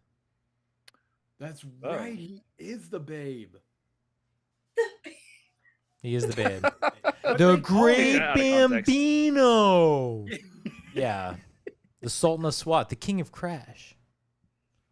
Can we take like an audio snippet of Brian saying he is the babe? You wish. The power of the babe. Another quick shout out is not in this movie, but just talking about who played. I believe John Goodman actually played Babe Ruth as well, like a full like biopic kind of a thing. But so shouting out some baseball movies. I could see Goodman pulling that off. I think he's pretty. Yeah. I'll look up to see what it's called. It might just be called like Babe. Big in the City. I don't know. Thank you. It's The Babe. Oh wow, it came out in '92. Any other shout outs? Yes. But that's it for me. Oh. So I want to shout out. It's Timothy Busfield who plays Mark. I wanted to shout out. We talked about it before, but he is. Oh, it's gonna kill me. What is his damn name in Little Big League? Oh, it hurts me. But I don't know. I'll find it in a second. But shout out to him. I recognize him from lots of things. He has played a wide range of characters in my mind. Revenge of the Nerds. He is Poindexter. He is a huge dork with horrible glasses. He plays the violin. He is awful and hilarious at the same time. Field of Dreams, Little Big League, which I'll get his name in a second. But another one that I think about him, Lou, thank you. Yes, Lou Collins. And having him go from, in my head, of Revenge of the Nerds Poindexter to Lou Collins in Little Big League, what a jump this guy has made. And he looks good. Like, he looks like a solid baseball player. So shout out to him for those things. But the other one that I wanted to shout out role-wise is First Kid. Yes. He is the bad guy in First Kid. Woods. Was it Woods? Woods. Oh, yeah, Yeah. for sure. So he shows up in a lot of stuff. I think he's just an incredible actor. He's got a wide range of things. He can do comedy, he can do drama, he can be a villain. But Apparently he's in Stripes. yes, I don't remember. yes, he is. He's as Soldier with Mortar. Yeah, it's God, it's a quick moment where he's it's a practice. They're in the training, and the guy's telling him, is like, fire that weapon. So he's like, but sir, we need to, like, it's a nothing scene that he ends up like shooting something and blowing up like a car or his own office or something. I can't remember, but it's a nothing scene. He's also in National Security, which I'm trying to remember who he is in that one. National Security with Steve Zahn and Martin Lawrence? Yes. I don't remember him in that. I don't remember him either. Was Stripes the one with is it Bill Murray? Bill Bill Murray. Yeah, And I'm thinking of the right one. Oh, God, what's I his think name? I remember that scene, Matt, that you're talking about. It's literally a nothing scene. It happens so briefly, but it's just to show the folly of the guy who's leading these people. Mm-hmm. Harold Ramis, that was the name I wanted to get. Harold Ramis and Stripes. Yeah. So shout out to Timothy Busfield. Great. And he does a great job in this movie, but it's such a minor spot. Like, I think it would have been great to have some more screen time with him, especially when we get into some nitpicks later. So I've got. Actually, I think I've only got one more character or one more actor I wanted to shout out because we brought up Art LaFleur. But I wanted to shout out Frank Whaley, who plays Archie Graham, the young version of Doc Graham. Okay. He shows up in so many things, and I love this guy. Like, to me, he's just such an incredible character actor. You might recognize him from Pulp Fiction. And the opening scene, he's Brett. What? The guy who's just, say what again, say what? That is Archie Graham, is the guy who's being yelled at By Sam? by Samuel L. Jackson. Yeah. Oh, you just blew my brain. That's- Okay. Yeah, that play that whole scene through your head. The guy who's getting yelled at by Sam and he just keeps saying what? That's him. Same guy, Frank Whaley. That's yeah, Archie. he's sitting in the chair. Yeah. That is Archie Graham. Okay. Yeah. Again, he is an incredible like character actor. He shows up in a ton of stuff. He has a great episode of Psych where he's playing a guy who has like split personalities. So he has like his personality. He's got like an evil personality, and he has like a female personality. And he's just kind of like going through all of these different characters. You see him like switch at a certain point, and just he's really good. I think he nails like the funny. He nails the drama. I think he shows up in a lot of shows. And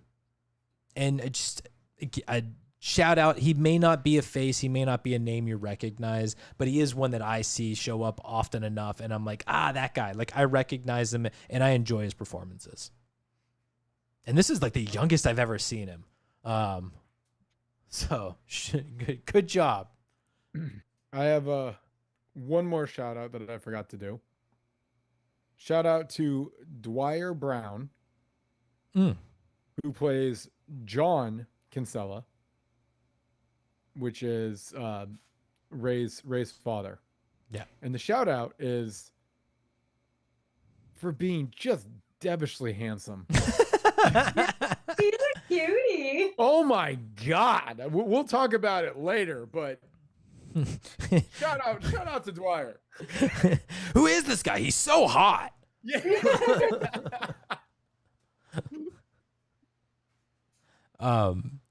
Gosh, he's in the cutting edge. Yeah, I feel like he was a familiar face in the 90s as well, wasn't he? Well, do you know who he almost looks like? And it's not him. I like 100% know it's not him.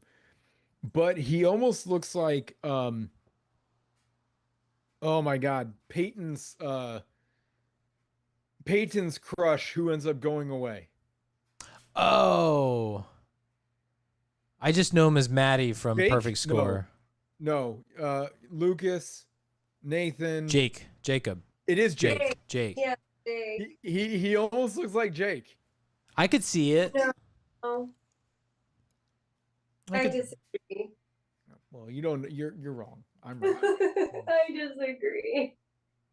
All right. The only thing I'm seeing that I recognize him in is the sequel for Dennis the Menace. Dennis the Menace Strikes Again. He plays Henry Mitchell. He plays Dennis's dad. Dude, that's the only thing I'm recognizing as I'm going through his stuff. I'm pretty sure the last time I watched that movie was when I was like 10. Is that it for the cast?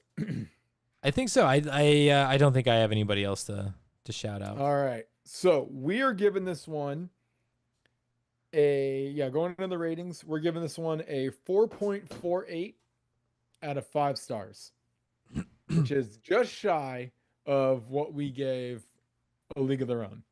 Ooh, that close, huh? Mm-hmm. Yeah, I know I mentioned it earlier, but A League of Their Own, 4.53. Oh, wow. So the competition is quite fierce. Let's see. IMDb, 7.5 out of 10. Letterboxd, 3.6 out of 5. I don't know what's wrong with people. I really don't. Roger Ebert.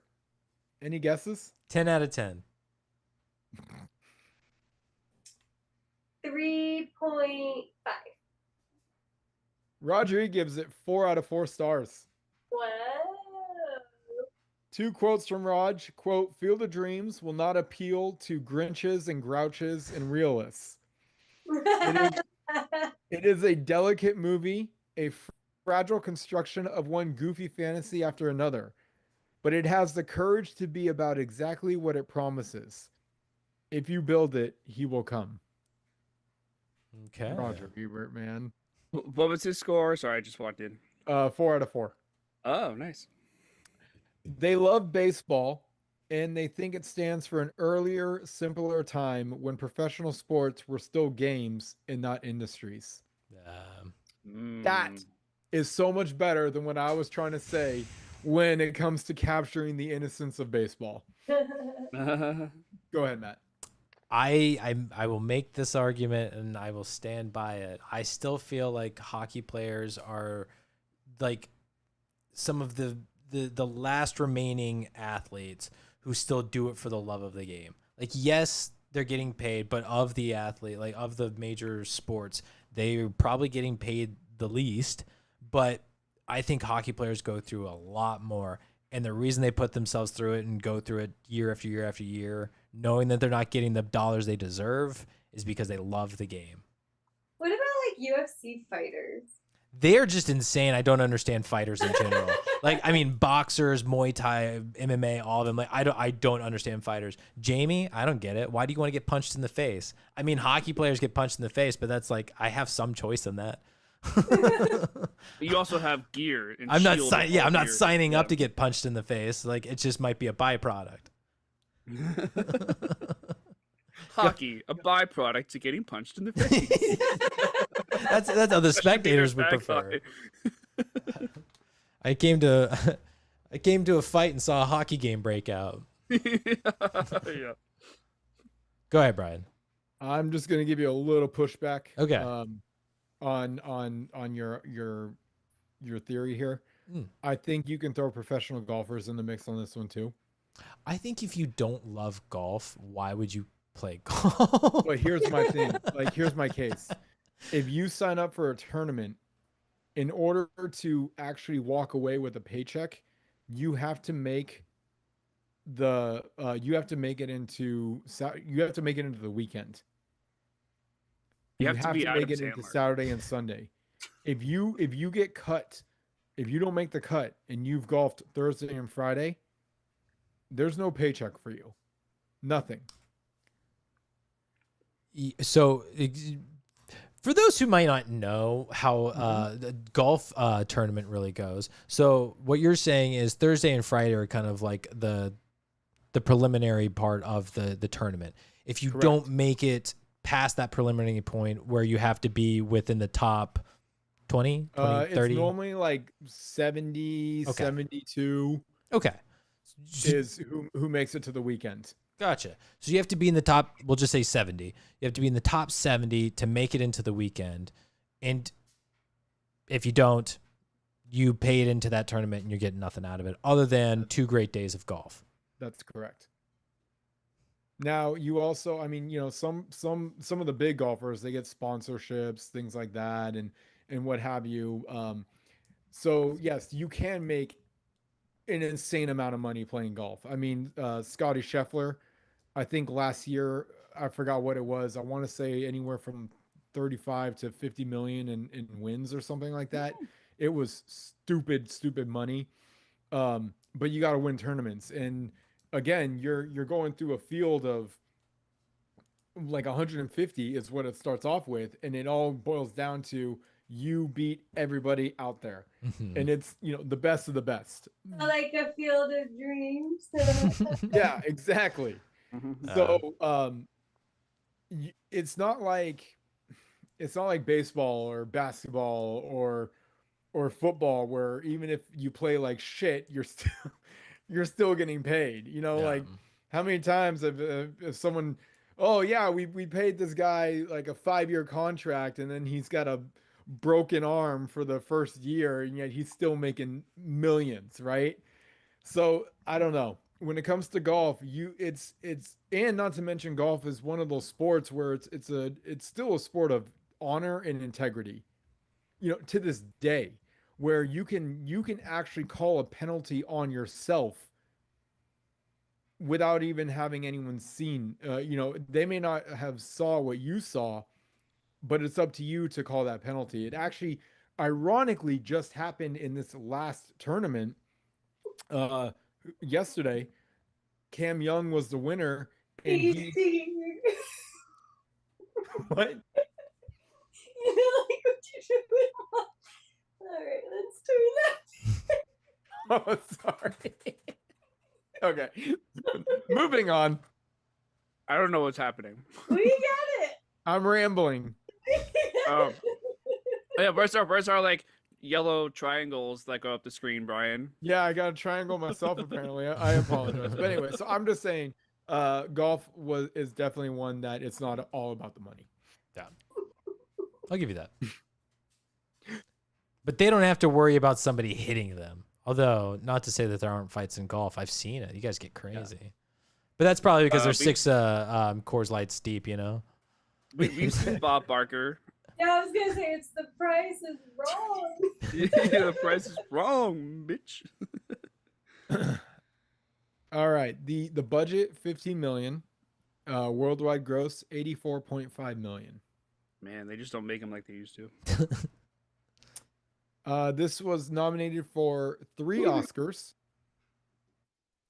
and it had 0 wins. Who did it lose to? That's what we're looking at right now. All Is right. it Star Wars? So it was not nominated for actor in a leading role. This surprised me. It was not nominated for actor in a supporting role. Oh wow. Why? Yeah. And we know who I'm talking about, right?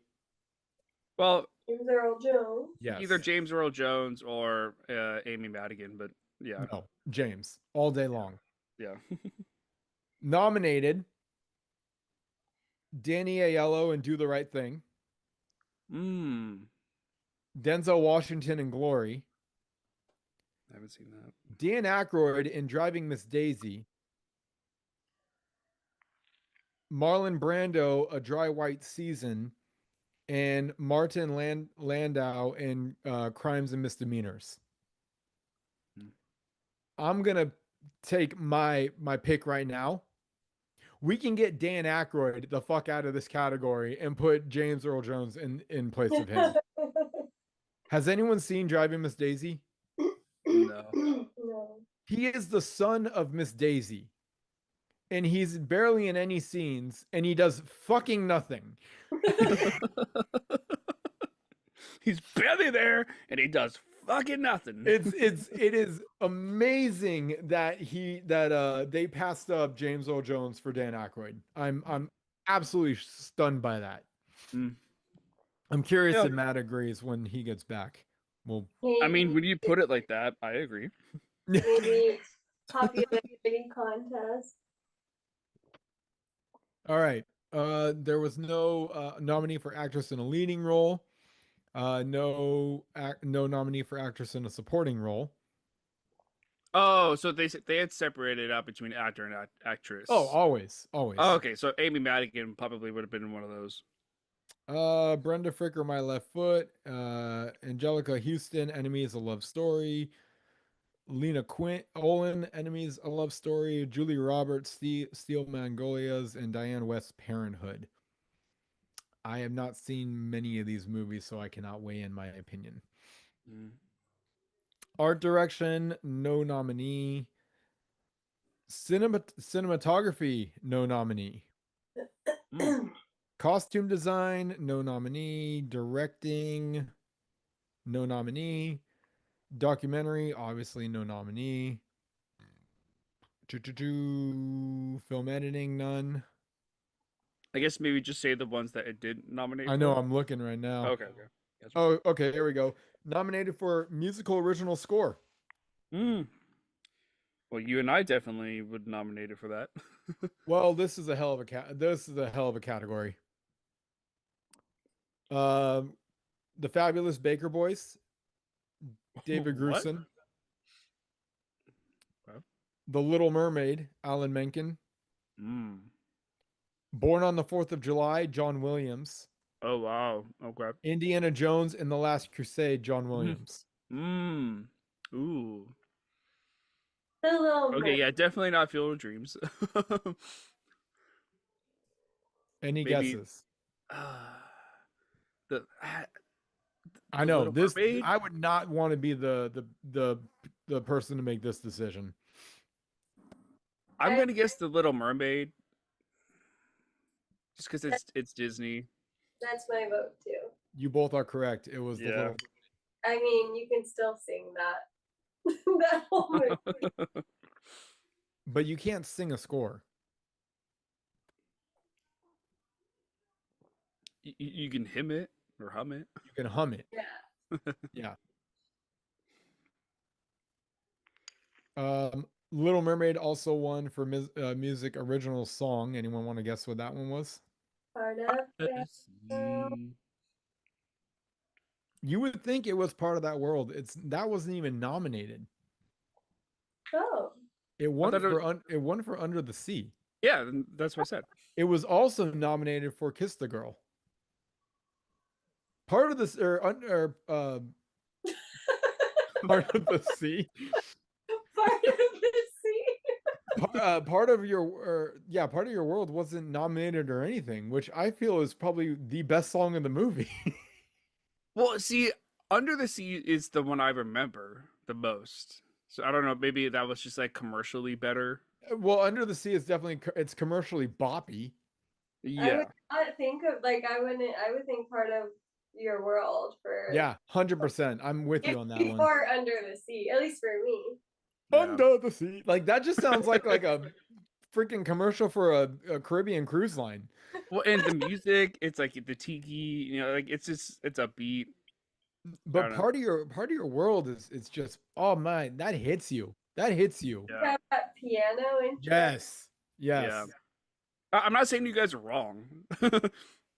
It was nominated for Best Picture. Really? It did not win. Other nominees: Driving Miss Daisy, Dead Poet Society, Born on the 4th of July, My Left Foot. My left foot. I don't know that one. I'm out on that one, guys. That's a movie title. Left foot, a DDL movie. I mean, I've seen Born on the 4th of July. I haven't seen Driving Miss Daisy. I haven't seen My Left Foot. What was the other one?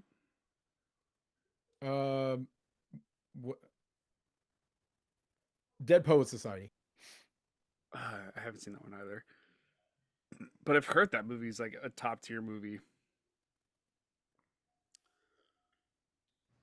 I'm gonna say Dead Poet Society just because I wouldn't think that Born on the 4th of July would have won that. Okay. What was the category? Best Picture. Oh. My left foot. It's Daniel Day-Lewis. That's what I thought. That's what I'm choosing. I think he's got I think it's cerebral palsy, and like he can only move his left foot. Oh. And like I mean it's Daniel Day-Lewis, who's a fully capable man. Like if you were to look at Daniel Day-Lewis and My Left Foot right next to Bill the Butcher from Gangs of New York, you would not believe it's the same human being. Yeah. Well, it's funny too because Born on the 4th of July is a similar concept. It's like Tom Cruise coming back being disabled in a wheelchair.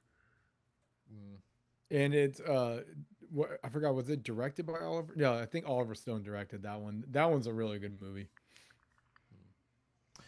But believe it or not, the winner of Best Picture, Driving Miss Daisy. That was the other one I was trying to remember. And I'm sorry. So that won 2 Oscars. That does not deserve that does not deserve Best Picture win at all. What are you hating on Morgan Freeman for, huh? I like Driving Miss Daisy. I do not think that it's Best Picture material though. It's not. Okay. No, I'm not sorry. I'm laughing because I've got role models in my head where the little kid says to Stifler, "Fuck you, Miss Daisy." Yeah. Sorry. That sounds familiar. Fuck you, Miss Daisy. Yeah, I feel like I've heard that from somewhere. Have you seen Role Models? Oh, maybe. And then the last one is it was nominated for writing screenplay based on material from another medium. Other nominees include Born on the 4th of July, Enemies: A Love Story, My Left Foot, and Driving Miss Daisy. Oh. My left foot. Nope. Driving Miss Daisy. Yes. I was gonna say I feel like this is another Driving Miss Daisy one. 3 for 3. So yeah, nominated against all these, got no win. Matt, I'm not gonna recap everything we just talked about, but the one thing that I will mention, because I'm curious what your opinion is. I was shocked when I did this research. It was not nominated for actor in a supporting role. Who would that actor have been? Well, take a guess. I'm guessing James Earl Jones. Yes. Okay. James I would Earl- hope I James feel- Earl Jones. I could have sworn Um, that I was like, this is so Oscar material. It's not even funny. Here are the nominees. Martin Landau in Crimes and Misdemeanors. Not familiar. Dan Aykroyd, Driving Miss Daisy.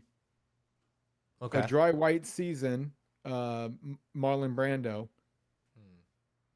Denzel Washington, Glory. And Danny Aiello, Do the Right Thing. Ooh. I feel like supporting curious role if is you like have- so weak for these characters.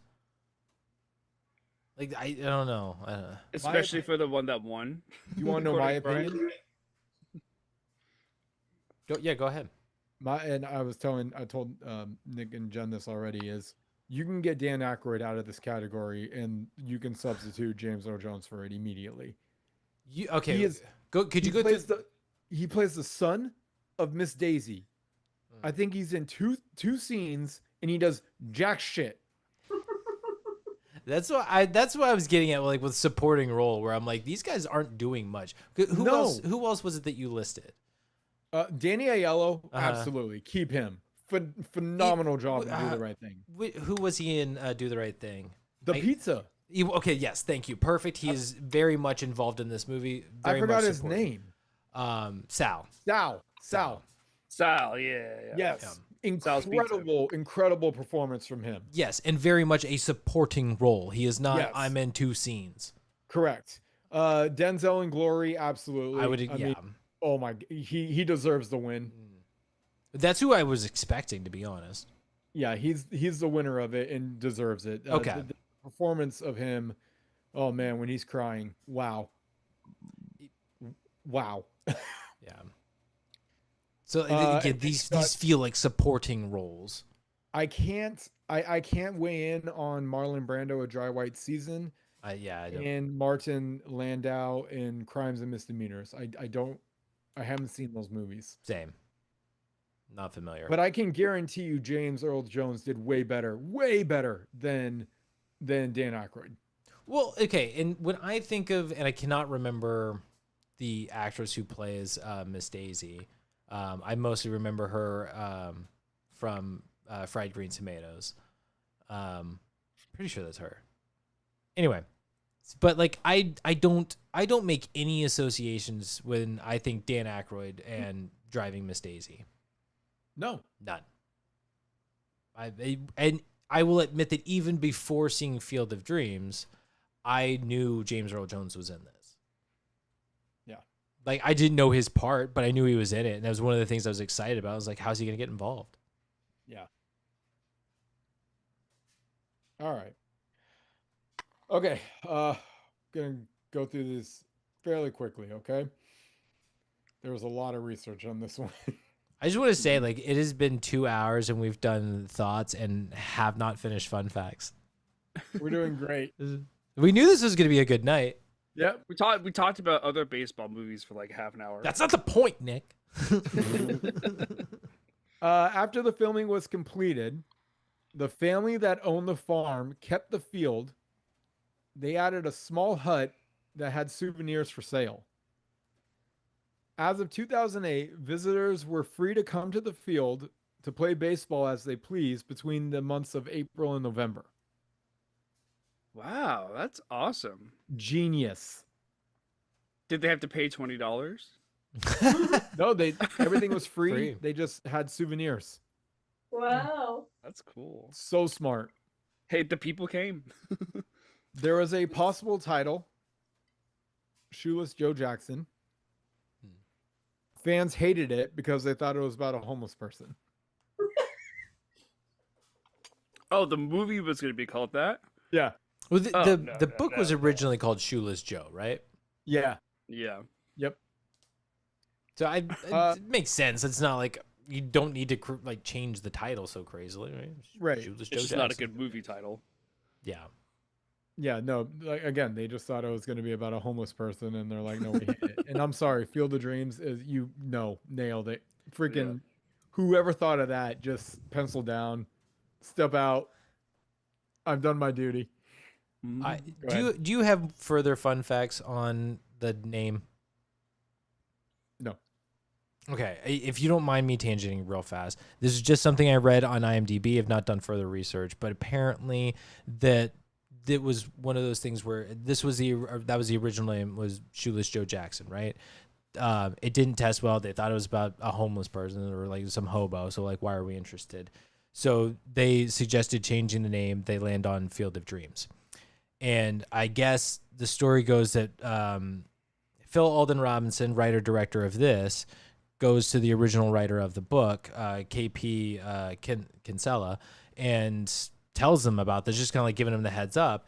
And apparently his original title for the book was Dream Field. And again, this is just reading on IMDb, so like not fact check this at all, but apparently that was his original name for the book, was Dream Field, and producers or editors or whatever ended up changing, like saying that changed the name, and they changed it to Shoeless Joe Jackson. So if the opposite effect. Well, yeah, exactly. Like if that is like a true thing that happened, like very interesting that like it just kind of has this full circle moment with its naming. Yeah. The source of the voice is unknown. Yeah. I question this. There has been theories built that it's either Ed Harris,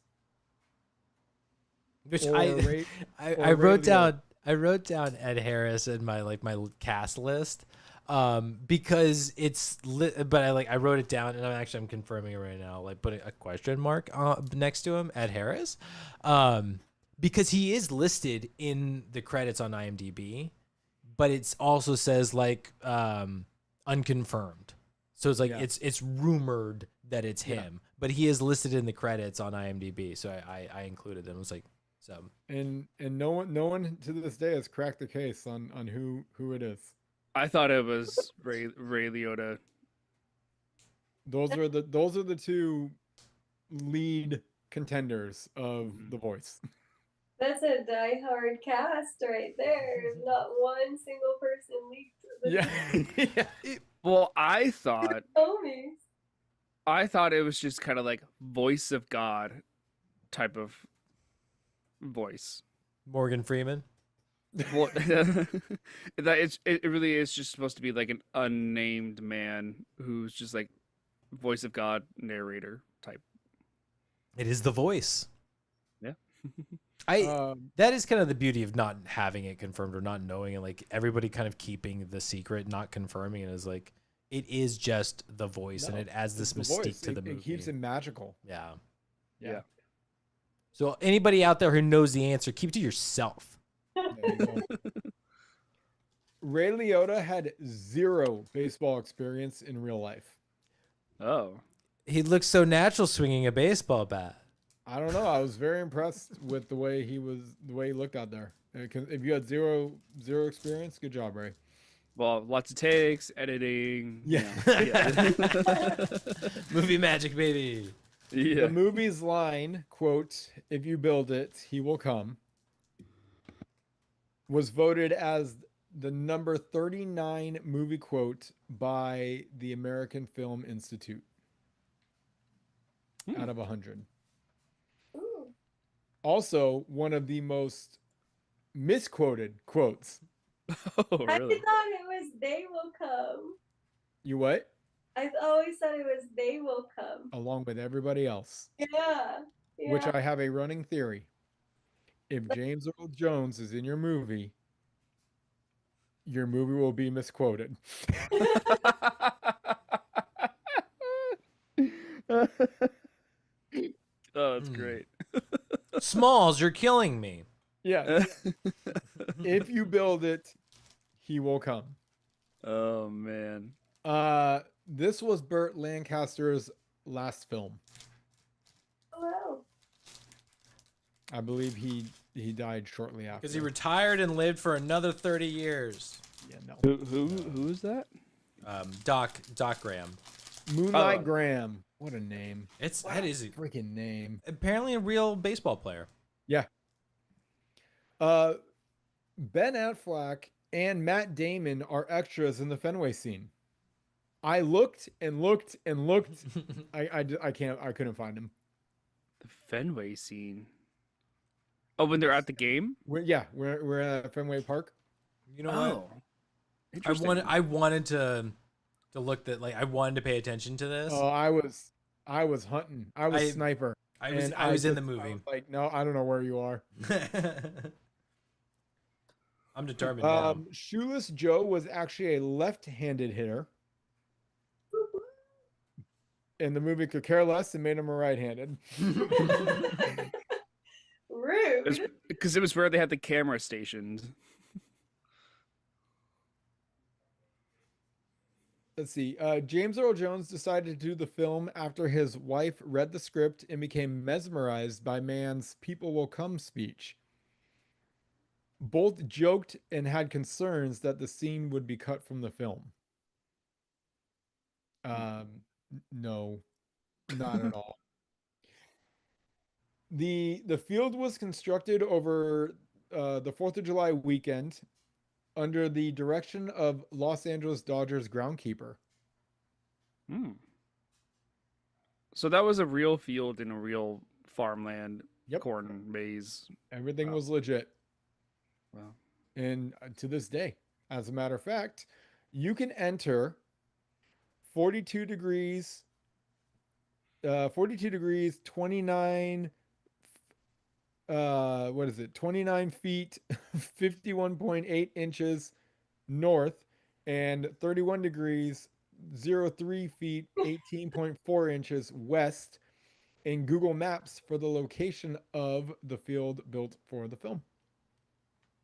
I bet there's an easier way to find it. You could probably type in Field of Dreams on Google and Yeah, it might pop it up too. The Field of Dreams field. Yeah. The shot of the line drive knocking over the bag of baseballs next to Costner was actually sheer luck from when Ray Liotta was trying to hit the ball. See, So- because they used that clip after they talk about him hitting a low ball or the curve Mhm. ball or low ball. I can't remember. Curveball. The curveball. And I was like, oh, they probably just had that clip and then used it as a result of that pitch, but they just spliced it together. Yeah. And Yeah. it was and Costner, the professional that he is, remained in character the entire time, but was not expecting to take a line drive and have the bag of baseballs get knocked over. Yeah. You have to love those, like, spontaneous moments in filmmaking where it's like, oh my for god, sure. this is like, you couldn't plan it, but it's like, oh my god, this is like perfect. just the sheer luck capture. Yeah. It's the this- magic in movie magic. This one is wild to me. James Earl Jones is not a fan of baseball. Yet he's in Field of Dreams, Sandlot. But why do you think he's hesitant to go to that Fenway game? Yeah. Okay, for the final shot of the film, the local Dyersville Police Department was required to direct traffic for 4 hours from a widespread of 6 miles after the aerial shots were complete. Oh, that's Wow. So yes, those are real cars, wow. real headlights, real everything, That's and a real traffic jam. Beautiful shot. And then lastly, the production scouted more than 500 farms in Iowa before finding one near Dyersville that had all the physical qualities they wanted, not to mention enough isolation to make filming easier. Mm. wow. Dyersville, that's the name of the town? Dyers, Dyersville. Dyersville. Which, I mean, that's fitting too. Because everyone's dead.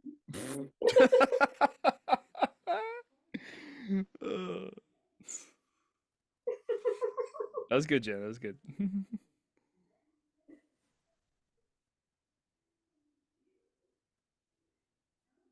All right. Is that all? Yeah, okay. That's it. Sorry, I was trying to see if I could hunt through that scene to see if I could spot um, the Boston boys. Oh, you won't find no. They're I have so- a feeling they're just somewhere like not even on camera. Probably most likely because I'm like looking at these shots that's so tight on the crowd, and I'm like, you Yep. are like feet away. Like you're close, but you're not in frame. I was even looking for when they were walking to, Same. and I'm like, oh, maybe they're like an extra walking away. No, Yeah. Well, in the one chance where I was like, oh, that might be one of them, it cuts too quickly for you to see them. yeah, Like you see them getting close, but before it focuses enough that you could like spot any features, boom, cut away. Yeah. All right. Well, that does it for fun I'm gonna refresh facts. real quick. Okay, we're gonna hop into the beginning because what better place to start than the very beginning? A very good place to start. This is, if I'm not mistaken, and you guys have to remind me. So like, it starts with the opening credits, which is nice. I kind of like when a movie that's gonna have this sort of vibe just gets away with the credits, and then goes. It's throw the cat. It starts with the narration and the kind of like the backstory of like Costner's family, Roy. Now I'm in my head. So John. Ray. It's Ray. Oh, Yeah, I think his dad. No. But that's part of it too. It's like he's kind of going through his history and explaining like the timeline and I enjoyed this. I know I make fun of Costner's voiceovers where they're kind of boring and everything, but the visuals going along with this one and the information and everything that's being shared, I did really enjoy this, and I liked this as a start for the movie because right after you get this, it drops you right into it. So Nick, I don't know what you knew about Field of Dreams going into this movie or what your expectations were for the start of this movie. But for me, Jen, I was really surprised that you get that kind of intro, they explain who he is, and then boom, it drops us like right into the build. Like it's just like, whoa, this is happening immediately? Okay, cool. Like I was surprised but also appreciated it because it doesn't beat around the bush. It's like, boom, we're hopping right into the premise of this movie, and we already gave you all the information you need. So it does what this movie probably does most effectively is it's efficient and to the point with the information that you need and delivering the emotion that you need to feel. Go ahead, Nick. Yeah, I really enjoyed this intro a lot. I think the historical, I guess, story of his upbringing is told really well. The visuals are really great. And you can tell, those photos of, Ray's father are current day photos edited to look like old photos. But it just the story itself is fascinating on its own, just like his dad's upbringing and everything. But I think to when they kind of just jump you into present day with Ray on the farm, I was quite surprised like how quickly the whole thing was unfolding. The very first scene is like the voice, saying something to him. And I don't know if I'm jumping a little too far ahead here, but I would probably consider this the intro. How quickly the field gets built. Yeah. I mean, I don't want to jump too far, but just how quickly the first part of this movie gets to the point was a little surprising to me, I guess. But I realized it kind of needed to be, like they didn't drag it out so long. Huh. Well, okay, because I Brian's not here to stop us from jumping around, and all of this stuff like kind of ties together. So like I agree with you. I like that it jumps into it and it gives all of the stuff and it was surprising that it all happened so quickly. But this is because you bring up like how quickly the field gets built. The field gets built. There are things where like I'm happy that happens quickly, but there's all of this other stuff that's happening within this that it doesn't really address. It just glosses over. Like the passage of time there's a huge gap between like, okay, boom, we knock out this field really fast, and now winter has come and nothing's happened with this field. Like time is passing and nothing has happened. Yeah, like the seasons are going through and we're not really getting much information. This is where I think the story could benefit from giving us more in their lives. Like, and it just has to be like a snippet. Like when I think it's Christmas time is what it feels like is going on. Like give me a full scene within that time period that just sort of highlights what they're going through. 'Cause I feel like these characters have a lot more going on internally that you get the big resolve at the end. And I think we can all understand it, but there's a lot more opportunity within the story to build those characters and like really connect and feel what they're feeling and understand why their drive. Like you hear Ray hears this voice and he feels driven to do this. Like once he understands, like I build this field. Okay. I feel like I have to do this. And I have this strong feeling like which is enough, but it leaves us at that. Give me more of like, why is this drive so important? What is this possession of, I know that I have to do this. And yes, months have passed. We are losing money because we don't have corn because I destroyed it so that we could have this field and nothing has come of this field yet. Whatever's supposed to happen hasn't happened. And I don't know why, but I firmly believe that I must stick to this plan because there's a reason. Why? This is where I think the book probably has plenty of information to pull from. Like there's got to be more going on within this story that this movie doesn't address, and there's opportunity to do so. I mean, this is a relatively short movie when you look at its time, like an hour and 47 minutes. That's such an average movie length. If this movie were done now, it's minimum 2 hours, but you could stretch this 2.5 hour long movie. I feel you could do it. And I'm not saying I want a 2.5 hour Field of Dreams movie, but I believe that there's enough going on within the story that you could certainly build it out more. You could add some meat to this.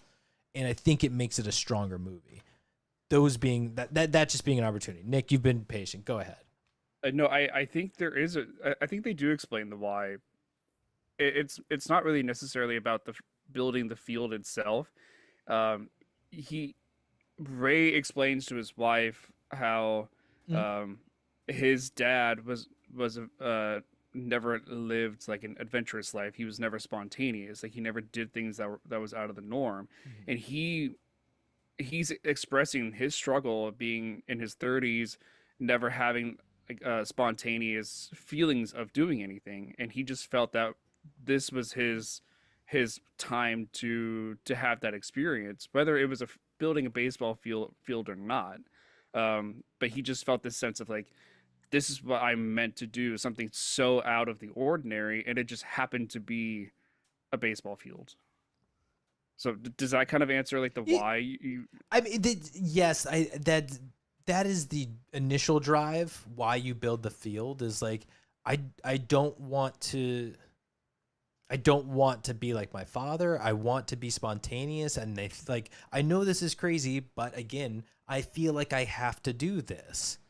Like that's the why that I want answered is, why do I have to do this? I understand why he wants to do it, to be spontaneous, to not become his father, to be different, to be better than whatever it is. But like, what is it about it after months and months of building this field and nothing happening that keeps you saying, we can't destroy this? We can't go another year without replacing these crops. Being so confident that with all of that happening, I had to build this field for a reason. What is it? Faith.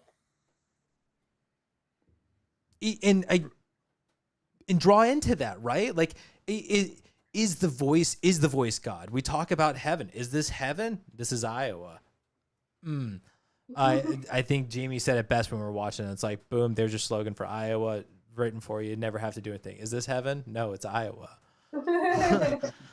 Welcome to Iowa. There's your It's slogan for Iowa. Yeah. Like you're now entering Iowa. Like it's like heaven. right, like it's done. So yeah, like if that's on any level part of it, lean into it or explain it, or like it's okay to have faith. But I also think that these were guys from the 60s, right? So like necessarily weren't believing in God in that sense, maybe a higher being or a higher cause, in which case lean into that and go the hippie route of like, it's the sunbeams and starlight The are shining down. Stars align. But Whatever, give me something as to like, what is this driving force that even though you're causing your own pain? And with Mark, right, the brother coming in and being like, you can't afford this, it's costing you money, you're going bankrupt, you're losing, like, they know that it's hurting them, and they continue to do it. They continue to just, it's gonna happen. Something's going to happen. Why is that feeling good enough? However, and this is all with the buildup of the happening actually hasn't happened yet. once the moment has begun with Shoeless Joe, I think now you have your fight. You have your understanding of why you had to do it, but the mission isn't complete. Well, and also the fact that he doesn't even know like the ending of this whole thing, of being able, with his dad and all, that he has no idea why. So it has to be some kind of like a spiritual force of some kind that's pushing him. Good, Jen. Yeah, it gave me very much like Noah's Ark vibe. Like Noah was very passionate of building an ark when it had never even rained ever. Like he went with it. He got a blueprint, which not everybody gets from God, so praise him for that. But he got a step-by-step blueprint of how to build this ark that, helped carry on mankind. And it's kind of like the similar thing. It's like you have that calling, and especially if, like, I fully believe, like, when it's God calling, like, there is no stopping. Like, nothing can stop you from it. And just to further along in like things with all of this, if it doesn't even go like the spiritual route, religious in that sense, like I would be okay if there were more moments where Ray is just out of frustration with the voice of like, you're telling me what to do, but it doesn't, why, what does it mean, blah, blah. Like I would love to see him out on the field or in the cornfield, like yelling at it more. Like I think there was one scene where he kind of like, what does that mean? What do you like? He's calling out to the voice. Like I wouldn't mind more scenes of him kind of reaching out to the voice or acknowledging the voice and like maybe just talking back at it or talking to nothing and not hearing anything and just getting frustrated. Like it's just Costner in a field. Just screaming at corn. That's so relatable. Yeah, but you know what I mean? Like I feel like there's so much more of that connection between why he's doing this and the drive for why he's doing this, where like, what is it? There's room for explanation or diving into detail. Go ahead, Nick. Matt, I think I have a good non-religious analogy for this. Sure. In Friends, when Monica dates the rich, Go ahead. That's all I have to say. So you immediately go like, I have a non-religious. I'm sorry. Are you not familiar with the Church of Chandler?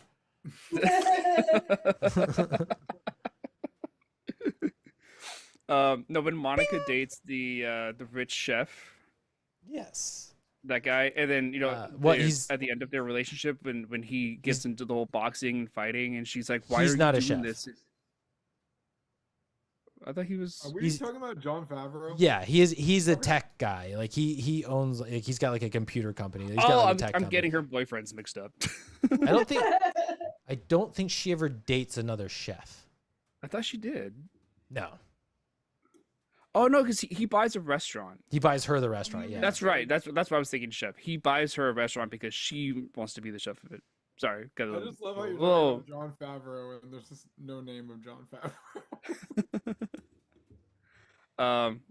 But yeah, the whole thing about how he wants to be a fighter, and then she's wondering why why he wants to do this, and he's like, I don't know why. I just know I have to do it. Am I the And then ultimate fighting champion?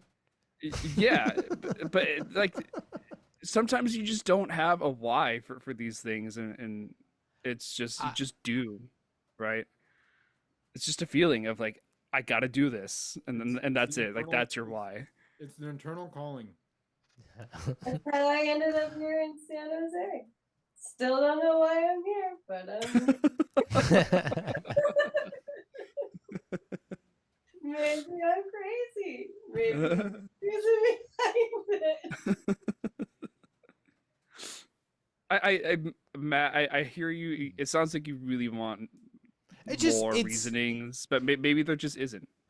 Which is, it's fine. It like I said, like the movie, it has these moments where I think we can fill it with stuff. And the reason that I want the more drive is like it's not scenes of I'm talking to God or I have this calling from God, but it's an opportunity for the character to be like, I know, like to really dive in on what's happening with them.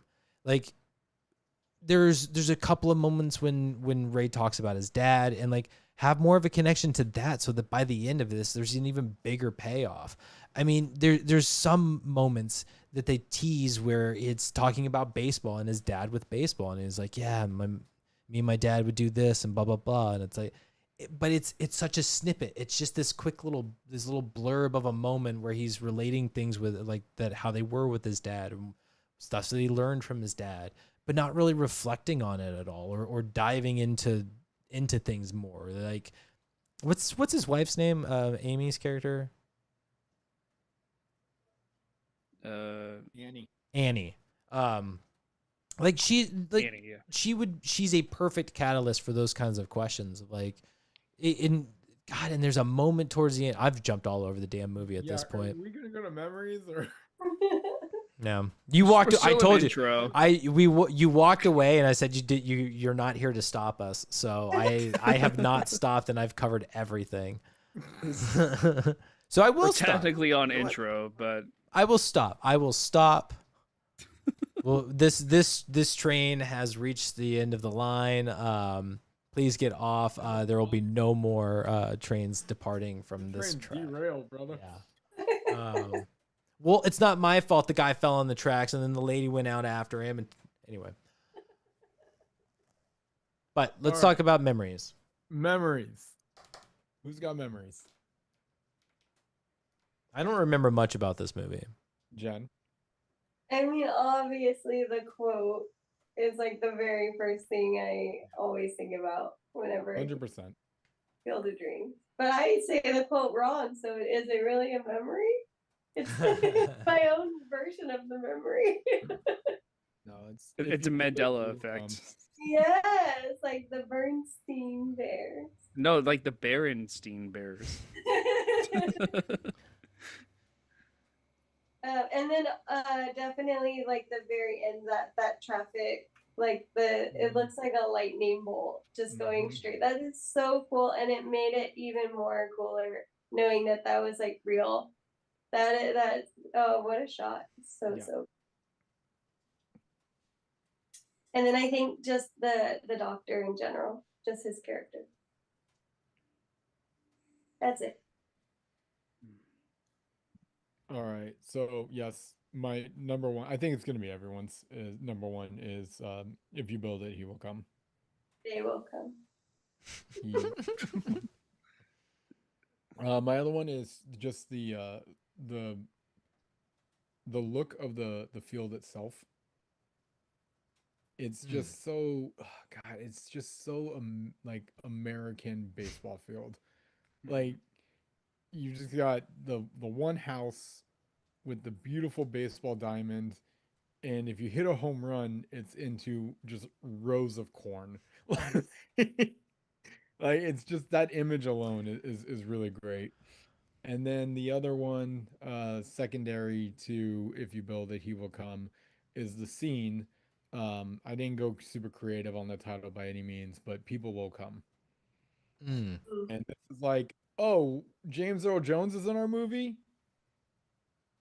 Well, we'll just pass out the dinner plates and let him cook because here it comes. and hit that monologue of his is the way he delivers it is just it's so James. It's really good. It is really good. Is that when he's standing in the street when he says that? No, he's on the field itself. It's after the daughter Karen has Yes, said Karen people says will come. Oh, yeah, you don't yeah. have to sell the field, Daddy. People will come. And then James is like, thanks for the tee up, but I'm just gonna take it from here, little one. He has a and he vision. and he goes, people will come, Ray. And then I forgot he says something like baseball has been the constant and just that whole speech, that whole monologue is it's hair raising. It is so good.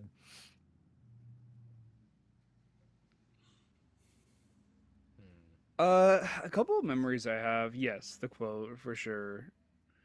Um, if you build it, he will come. I but a visual one too is when Ray has like the vision of the field, like when it fades in. Where it shows what he needs to build. Yeah, but where it shows, and then the camera zooms in, and then he gets a second like vision of it, and then you see like a crossfade of Shoeless Joe. Like that very first time you see Shoeless Joe is also in his vision. Yes. Like that visual just sticks with me. Um, like when I think of this movie.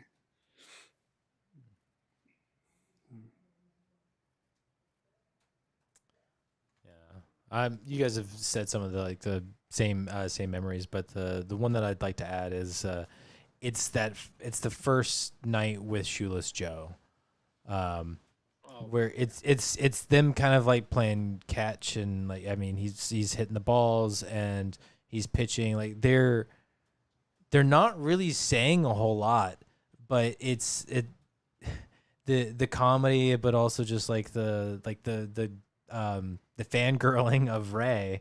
It's like, try to be cool, man, be cool. And it makes me laugh with like the grounding. Like I'm getting to play baseball with Shoeless Joe Jackson. He's in the outfield, and boom, you immediately ground the ball, and it's like, oh God, kill me now. Yeah. I swear I'm good at this. I titled this "Back in the Yard." Back in the yard, nice. Yeah, I really like this scene, and it's because I didn't know how things were happening, and like the he will come. I didn't know. I thought Shoeless Joe was gonna be one of like the big like he will comes. It was just gonna be like team shows up and it's like, oh cool, blah blah blah, and then Shoeless Joe rolls in and is like, oh my God, it's a field. Either way, so this was a great moment, and I really enjoyed how it all went. But Ray Liotta's just kind of like the face that he's holding throughout this. It's like it's disbelief, but also that like I'm not gonna let this go. Like I'm here to like, because when he asks Ray to pitch for him, he has this determination in his eyes of like, this is the first time in how many years, 30 years, 50 years, I'm getting a chance to hit a baseball because I was banned for life. Like, this is him getting to do what he was born to do again. And like you can just see it on his face of like, I love this and I don't want to let it go. Go ahead, Brian. Yeah. Just a couple things. So this scene is really great. I mean, this is where it really, I've said it a couple times, where the movie does such a great job of capturing the pure innocence of baseball and how it truly is just a sport that people play because they love it. And Ray Liotta's performance as he just enters, you could just feel that it's like he's mesmerized to have the feel of the grass under, at his feet on the grass again, the smell of the leather from his glove that is now on his hand, the sound of the ball being cracked off the bat, just all these things, not to mention the monologue that he gets to deliver. So you get a Ray Liotta monologue in this, you get a James Earl Jones monologue in this, and they are both just fantastic monologues. But Ray's is about the pure love for baseball. He even says, "I'd play for lunch money. Like it doesn't matter about what you wanted to pay me. I would do this for free."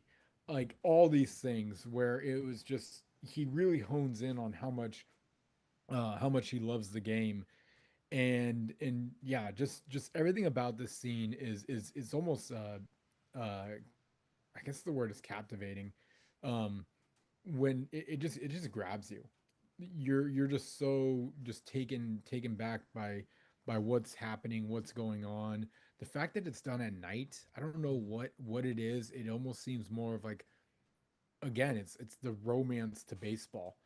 And they do just such a wonderful job with it. Now, you were kind of tapping along what I feel maybe one of my hotter takes of the night.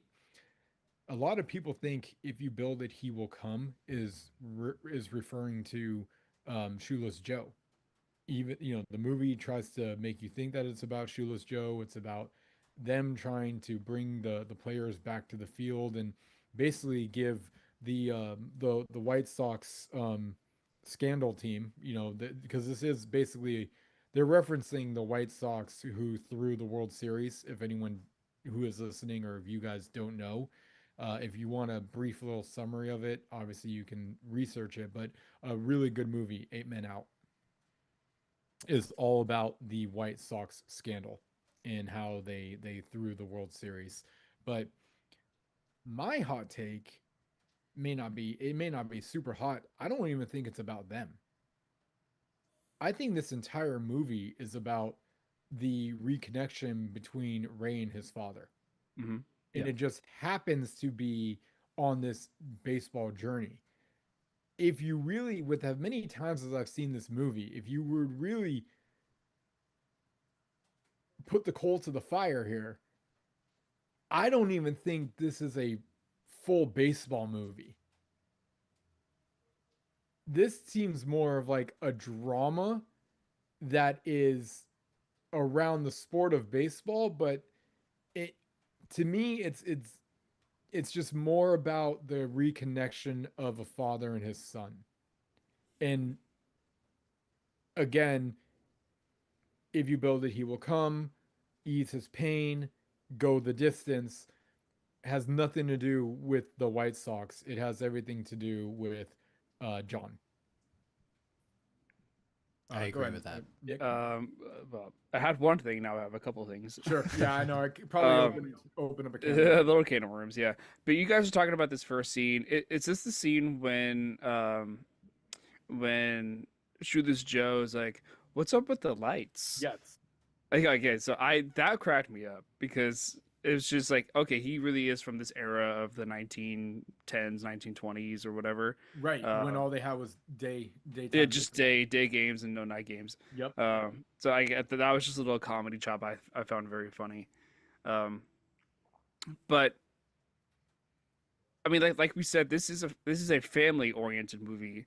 It's not necessarily about the sport of baseball because there really isn't a whole lot of baseball playing that you see on screen, No. especially in the middle of the movie. Like there's, and even in the beginning, you don't really see baseball being played until like the third act of the film. No. And Um, in time there it's being played, you don't care who's winning.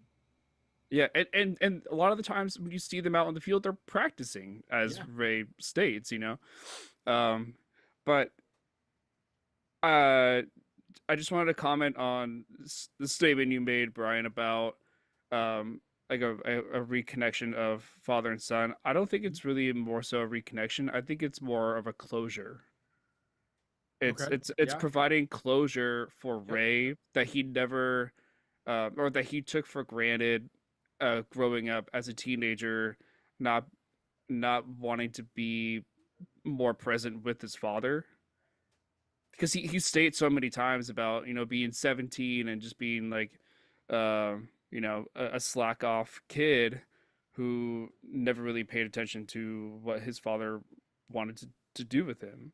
And so I think this story, this calling that Ray gets, it's all about providing closure to be able to have that last catch with him. I like it. So that's how I took it, especially because of the intro, how he heavily talks about his father.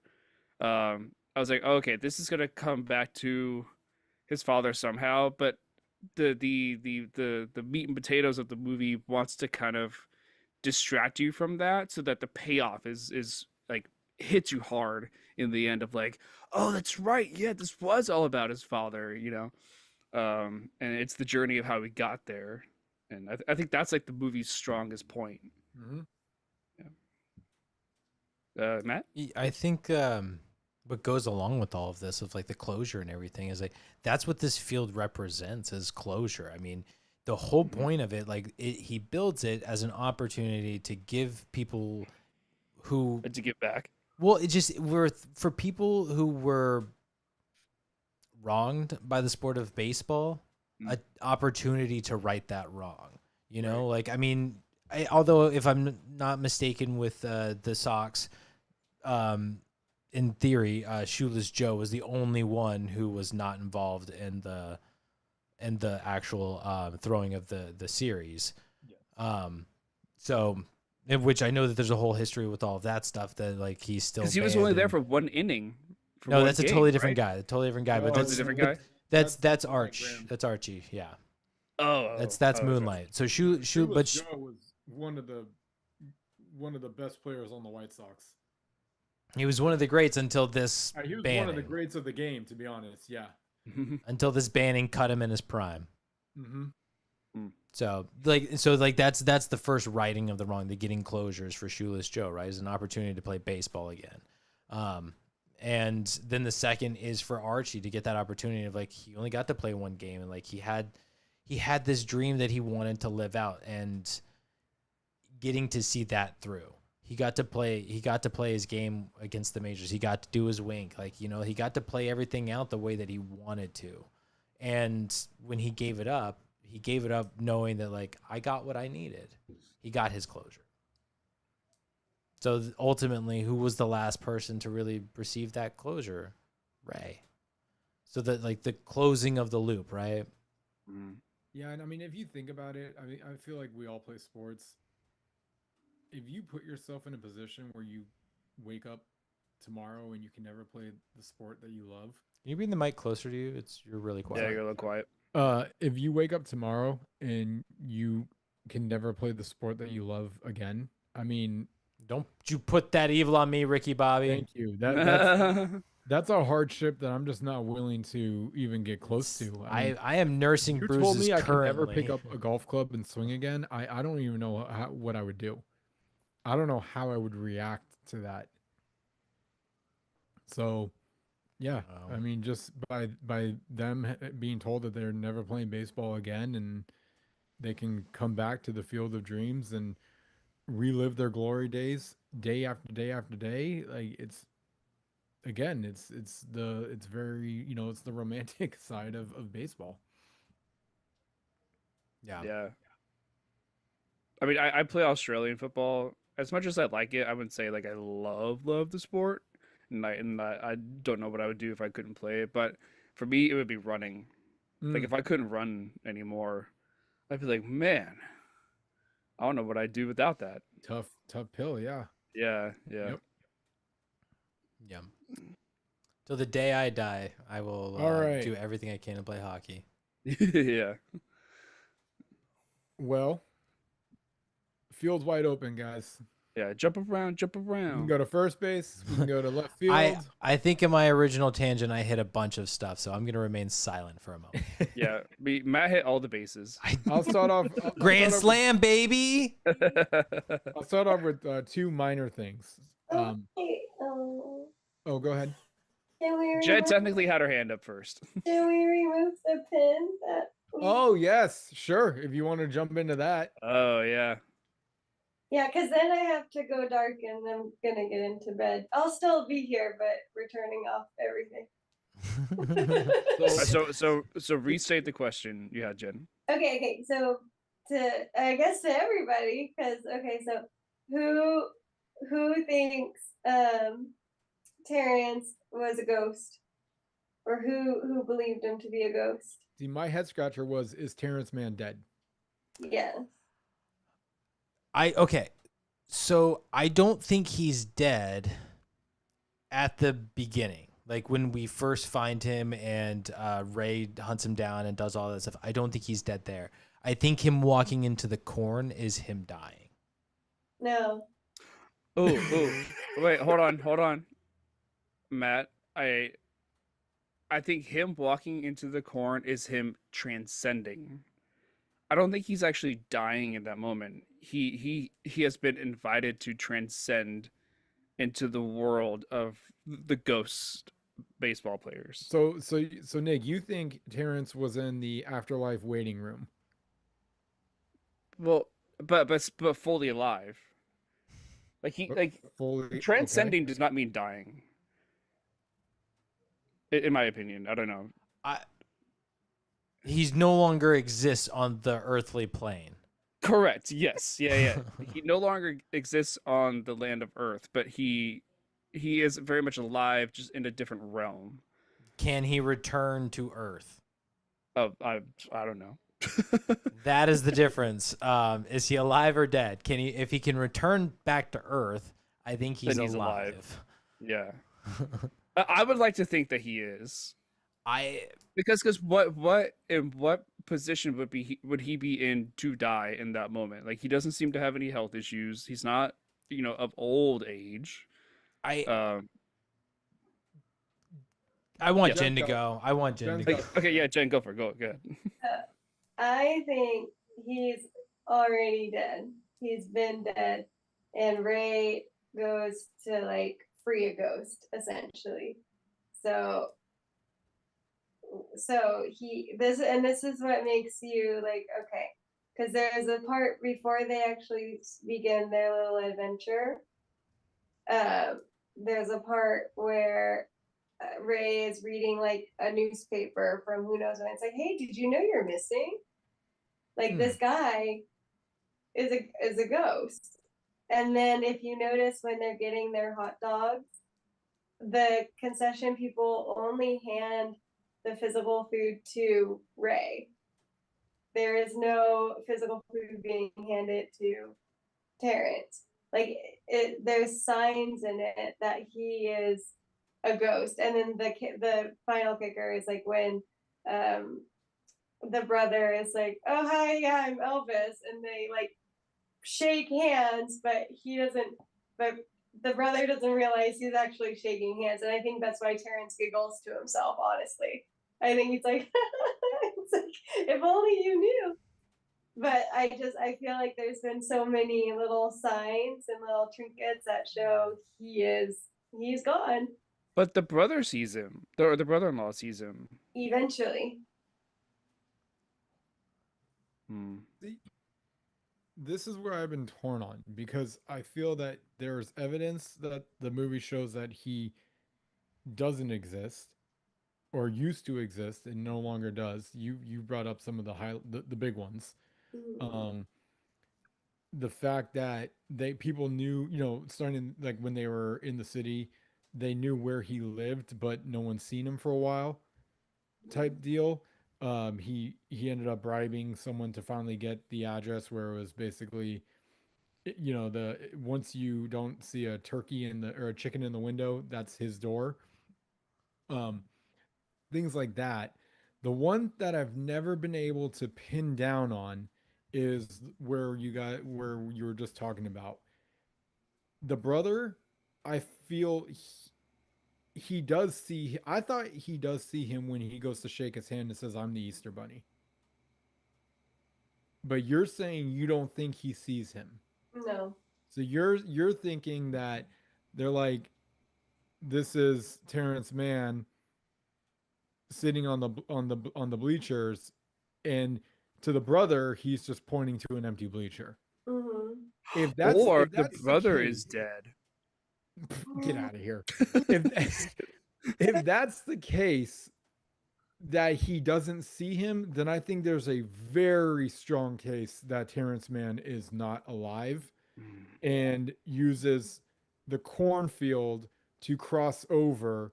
Yeah. Which is why he was invited during the scene and not Ray. Yeah. And I think there's a lot of weight in this theory. I really do. I just was never able to pin down true evidence that the brother did not like without any argument does not see Terrence sitting on the bleachers. So I have one knock against Jen's argument. When they do go to the concession stand, they do hand him food, and he does pick it up from the counter. Yeah, I was like, I don't remember it just being one of them. I thought they, because they both got an order of beer and the guys behind the counter do acknowledge Terrence, like they look over at him, and when they give him his food and stuff, they very clearly put it in front of him. So they acknowledge him, and he does pick it up. So, but I don't know, because it's what I find really interesting is you bring up the missing part, and that makes sense for all of it, that Ray would get there at the time that essentially of his death. You know, like he's been a shut-in for long enough that like it's not like people have seen him recently enough to know that he's not dead, but they haven't seen him in a while. He keeps to himself and he's private, but they know where he is. So it's possible that Ray could have gotten there basically around the time of his death. Maybe it's not. Maybe it's in the car. Maybe it's after Terrence gets out of the car and he says, you know, you don't have to come with me anywhere. And then there's that weird, creepy moment where he goes to leave and boom, he's in his headlights. It's like he's already dead. Like he died at that point, and now this is Terrence moving on. Because Ray does a U-turn. I wanted to make sure. I was like, does he do a U-turn? Nowhere. How does he pop out of nowhere? And I watched this particular watch. Mm-hmm. Ray does a U-turn. Okay. And I'm like, oh, so all he had to do was just walk across the street. Just walk out into the street. Yeah. So it's not like a magical appearance. Okay. Yes. Yeah. I wanted to clear that one up. But the other thing that I noticed on this watch too is he says, we were talking about when he was did you know you were missing? He says, oh, I should call my family, my dad. I should call my dad, let him know what's going on. We never see him call his dad. The last thing we hear is, what do I tell him? Mm-hmm. Cuts away. Yeah. Which is like, are you giving me more evidence that Terrence Mann is truly not in this world anymore? It's a tough case to crack. I do feel like too maybe this, because like I said, there were parts in this movie that kind of made me space out a little bit, and I disconnected and I kind of lost the storyline. But I feel like there is a moment where there's like a time travel of something, like in 72. No, he goes 72. But the license plate. Yeah, the 72. That's right. Yeah. Yeah. He goes back in time because they're saying the Godfather is like the registrations one of this year's top 10. Yeah. And then they also have re-elect Nixon. Yeah. Yeah, so he's for sure back in time. So he walks out of the hotel room and he's now walked into the era of Godfather being in theaters and Nixon is president. Right. And so, but I'm trying to think, was that before or after the game? After the game. That's when he meets Moonlight. Yes. Okay, so that's after the game.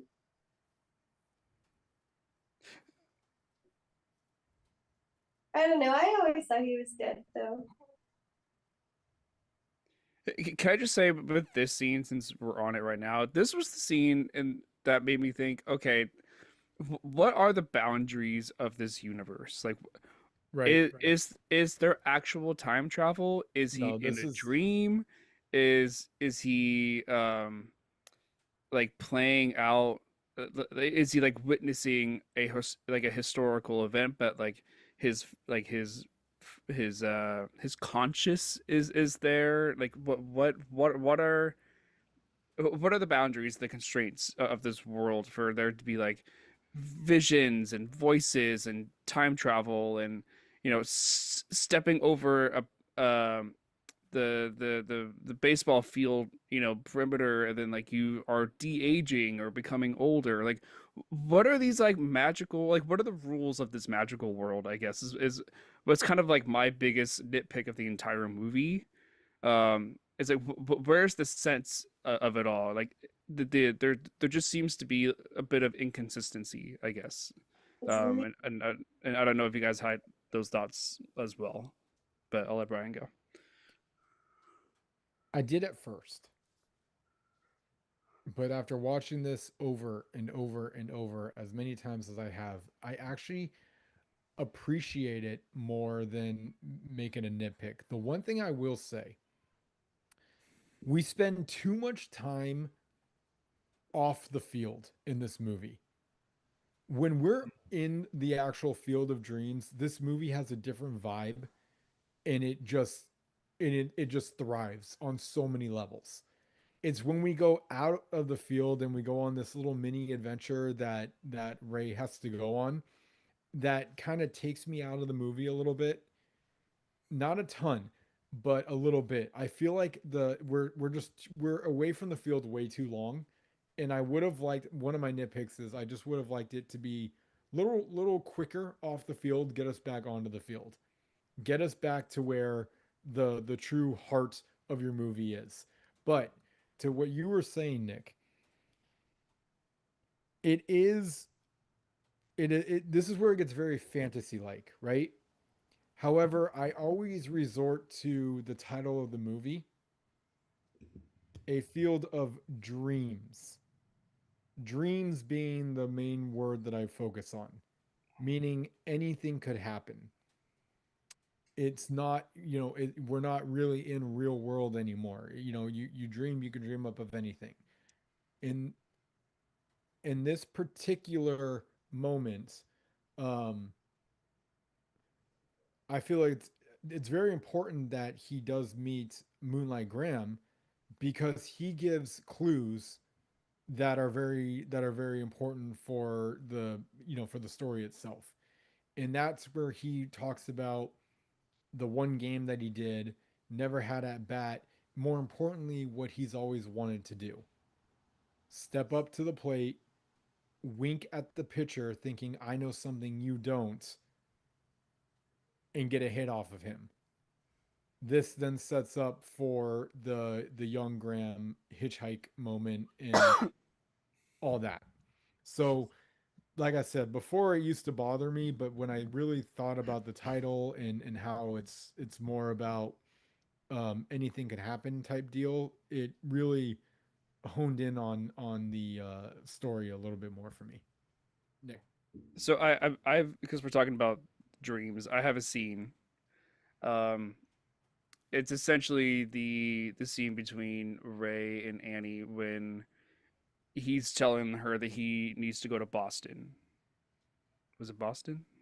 Yeah. But that's like the first stop, away from his farm. Yeah. Yes. Boston. And she's really apprehensive about it. He's saying like, "I'll sleep in my car. I'll beg for Right. food. All this."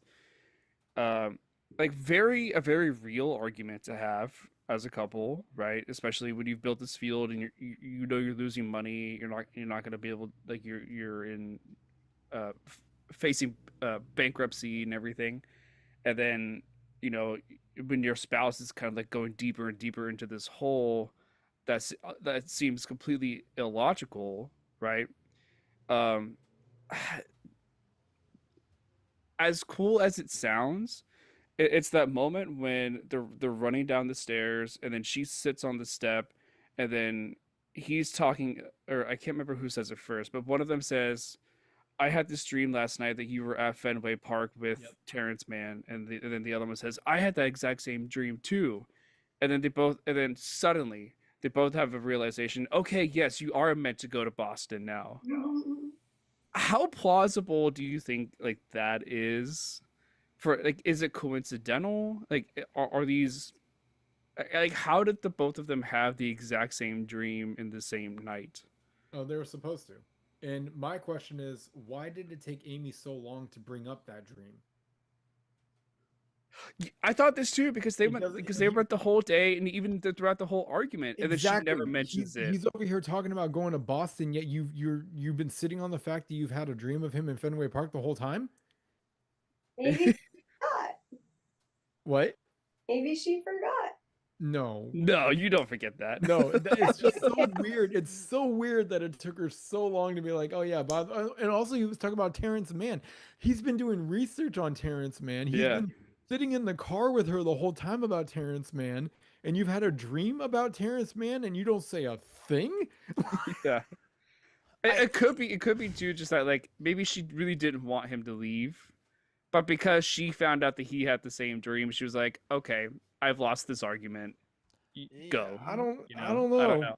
It's weird. The argument I'll make for her case on this one is like he's doing all of this research for Terrence Mann. He's both of your favorite writers. You know his history. She makes a passionate argument for him in saving his book. Like there's a lot going on with baseball, Fields, and Terrence Mann that like she could have that dream and be like, oh, that's just weird dream. Like my husband and Terrence Mann are at a baseball game. Like she's not thinking about it. But when she asks him Fenway, he's like, is that the one with the big green fence? And he's like, yeah. He's like, I had that same dream. Like it's like that's what really sparks it. Is like she doesn't know, like all of that stuff to me is just detail. Sure, she would have that dream. It's all the things that are happening within her life at that point. So why would she think anything of it until that connection is made?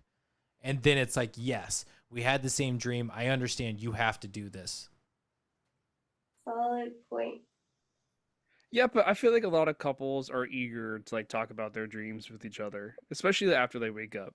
They're like, I just had this dream.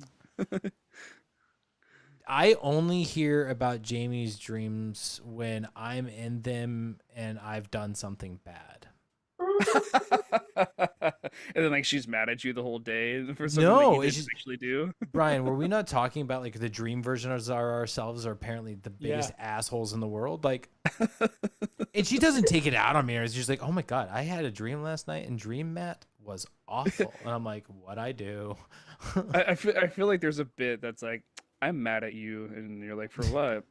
You cheated on me in my dream last night or something. And Do you it's remember like- that episode of Friends when Phoebe is pissed off at Ross and it comes to find it's just like, oh, that was a dream. I'm not mad at you anymore. I can't tell if you're being facetious. No, that's an actual episode of Friends. Phoebe is pissed off at Ross and she can't remember yes. why. Oh yes, It's I believe it's when Chandler decides he's gonna go to Vegas. Vegas, baby. Mhm. Because Joey's out there filming his big break. Yes, yeah. I remember exactly what you're talking about. I thought you were just being facetious because I started to say something No, like that scene in Friends. no, you the way you had brought it up? It was like, hey, let's call back to Friends. Remember? I mean, you have a point there. But once they get to the details of it, it's like, okay, this is too good to be true. Maybe it really is a calling that you should go. Like I can see that. I can see that. Good, Brian. I just don't want to drag things out too long on that. Yeah, we got about 30 minutes, and then we've got to wrap this up. Bye, Jen. I'm Wait, still she's dark here. mode. She's still there. Oh, she's dark. Okay, She's in got it. dark mode. Okay. She's joined the dark side. But if I fall asleep, just let it happen, guys. Okay? I'll end the call. It's fine. Hopefully your iPad won't die on you. Yeah. I just it's want to a- give two needle drop shout outs. Oh yeah. Very quick. The first one is the song Crazy for Trying. I don't remember it. This needle drop occurs when he's talking about should I really do this? Should I build the field? Okay. Wait, are you talking about Crazy from Patsy Cline? Yes. Okay. Yeah, crazy for trying. It's just called Crazy. Well, whatever. So I thought that was just an amazing needle drop as he's like saying like, yeah, should I just basically dump our entire life savings into building a field right now? And crazy is in the background. Yeah. And then the other needle drop that I was like, I can't think of a more perfect song is What a Day for a Daydream. when he's talking about while Ray's talking about the field to his buddies at the in the store or something like Yeah. that. So just amazing use of needle drops and going on here. The needle drop that I had that the name doesn't tie into anything, but when it came on, I got really excited. Jessica by the Allman Brothers. I got so pumped. I was like, it sparked something within me. It was like it's when they're out in the open road. I think so. Yeah. It was I like know so. it was such a good vibe. It was such a good vibe, and this song just got me instantly excited. So I was so pumped when I heard it. And then you guys already brought up the scene. I forgot to throw in this note. $7 for 2 dogs and 2 beers. Oh, I exactly wrote that note down too. Man, do I miss those days? 2 hot dogs and 2 beers for $7. I looked it up though, because this is what I do. I'm crazy. $7 in 1989 is $18.64 today. Oh my god, 2 beers and 2 hot dogs for $18 is still a I'd steal. still take Still a that steal. price. I would Yeah. still Still a take that. steal. And that's I just want to break that down. I'm like, wait, if I could get 2 beers and 2 hot dogs for $18, that's a win in my book. It's like at Yeah. least $40 now. Yeah. The margarita. I mean, hell, the was beer alone, 2 $17. beers alone would Be like $30 or $35. 24. I'd Yeah. say 2 beers, 24. $12 a beer at a ballpark. That sounds about right. Yeah. I feel like I always get like the tall can, and it's just like $18. Yeah, it's like $16.50. Just give me the tall can, $18. Yeah. No, I don't care that it's draft. No, I don't need some souvenir cup. Just give me the big can. All right. And I think you guys already talked about when you build it, they will come. I'm sorry, he will come. Got him. Got it. See, I heard it too many times. I titled that scene "One Voice, Thousands of Ears." Because the ears of corn. There it is. Oh, nice. There it is. Yes. The one thing I don't know, I didn't fully hear what all you guys said. One thing I wanted to bring up that I appreciate this movie did is it gets into the voice immediately.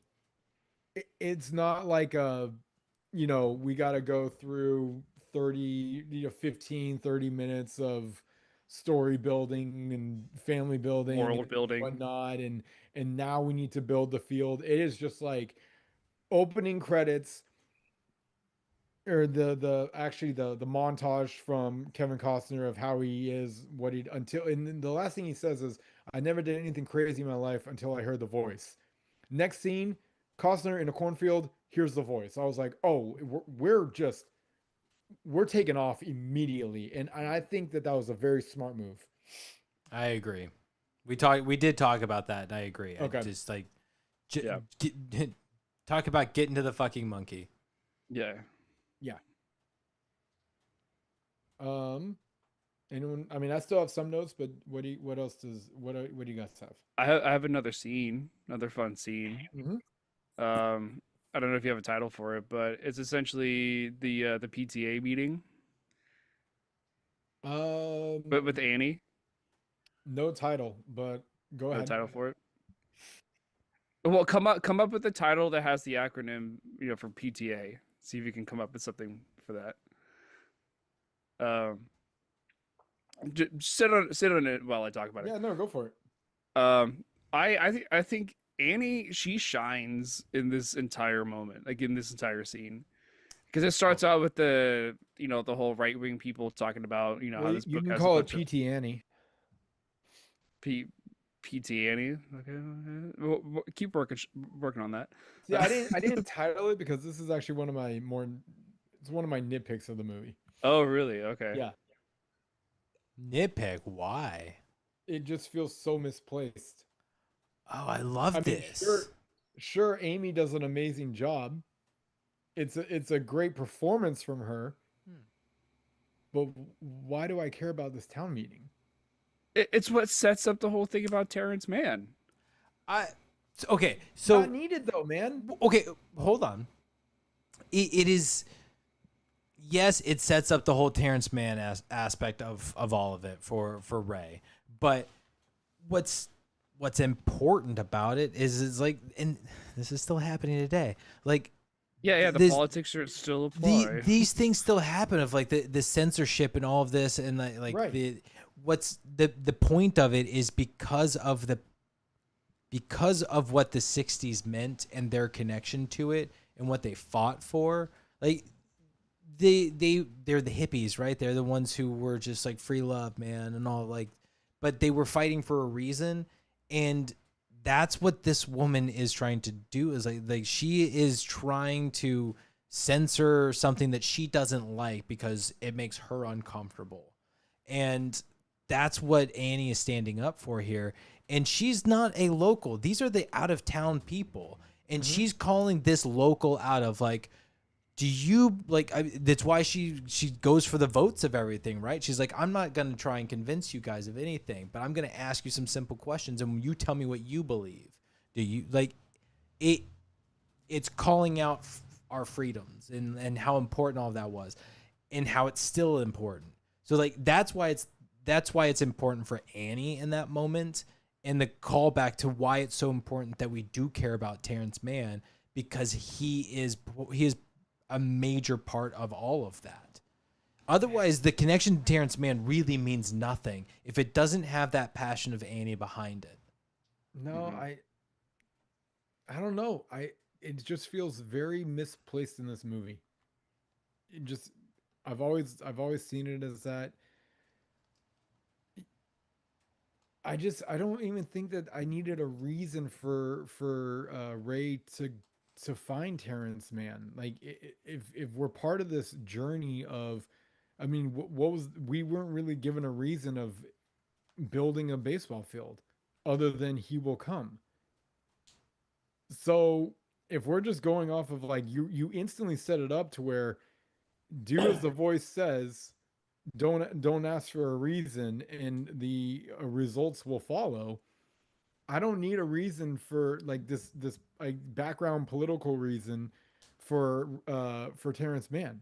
I just need to know that for some reason Terrence Mann needs to be on this journey too, along with Moonlight Graham, because we didn't get any.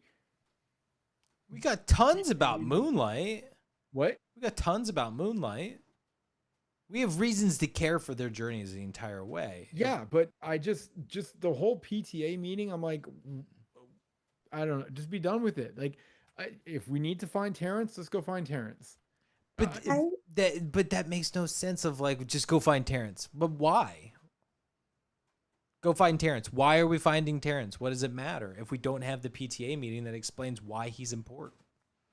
You've already done the groundwork of the voice said, "Build it, he will come." That's not groundwork. You're That's like 2 steps behind. That's ground. That's not the groundwork. That is an establishment of the I mission. have Like, a thought. go ahead, Jen. Well, Nick's been raising his hand. I can't see him. He's in the dark too. Oh. Jen, did you ever hand up? Whether you did or not, go for it. Go for it. I had my iPad face down. Oh. But I do have a thought. Okay, I'll just say this. I'll just say this.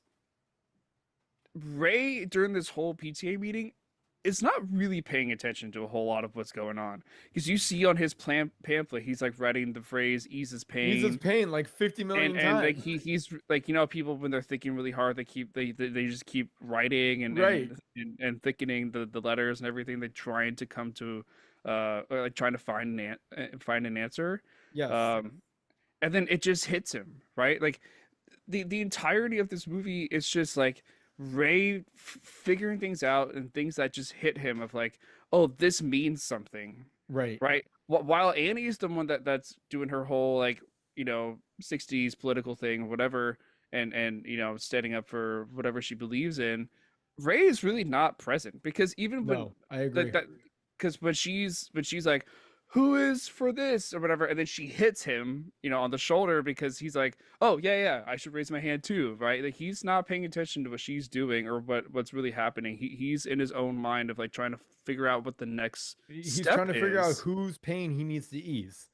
Right, and them talking about the books and writings of Terrence Mann clicks something for him. Right. Right, like that's the whole reason. So I mean, that's the argument I can give. I can stand by. Yeah. I have my thought. Go ahead, Jen. It to me, like it after hearing you guys talk about it too, it kind of solidifies it. So we talk about, or Nick mentioned closure, right? I think in a way this is a way for Terrence to get closure, because to me, and it goes back to why I think he's dead and everything. So he was clearly an established writer. He wrote something, got hated for it, and then went ghost, literally ghost mode, but then died and became really ghost. It became really ghost. But it's like this is. I didn't realize there was 3 levels of ghosts, but okay. Yeah, there's really ghost mode. And Yeah. so this was a way for Annie being used as like that tiny human vessel to clear his name, to fight for him, to give him a voice that was stolen from him. And so I do think this is like, it does have a reason behind it. Is it necessary? I think it's to be determined. I don't think it's there's a right or wrong answer for it. Well, and we also learned that Terrence Mann wrote about or used Ray's dad, John Kinsale or whatever, John's name as a character in one of his books too. So Right. like there was a Yeah. connection there. I forgot about that. Yeah. Are you guys the Ghostbusters? No, we're the really Ghostbusters.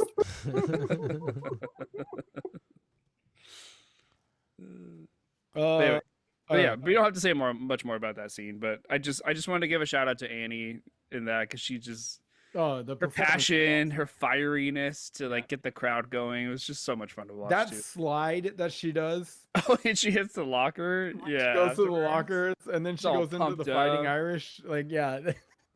Oh, it's so good, so good. All right, here's a quick Yeah. little head scratcher. Should be able to I have a scene. quickly. What is Ray's? Jerk.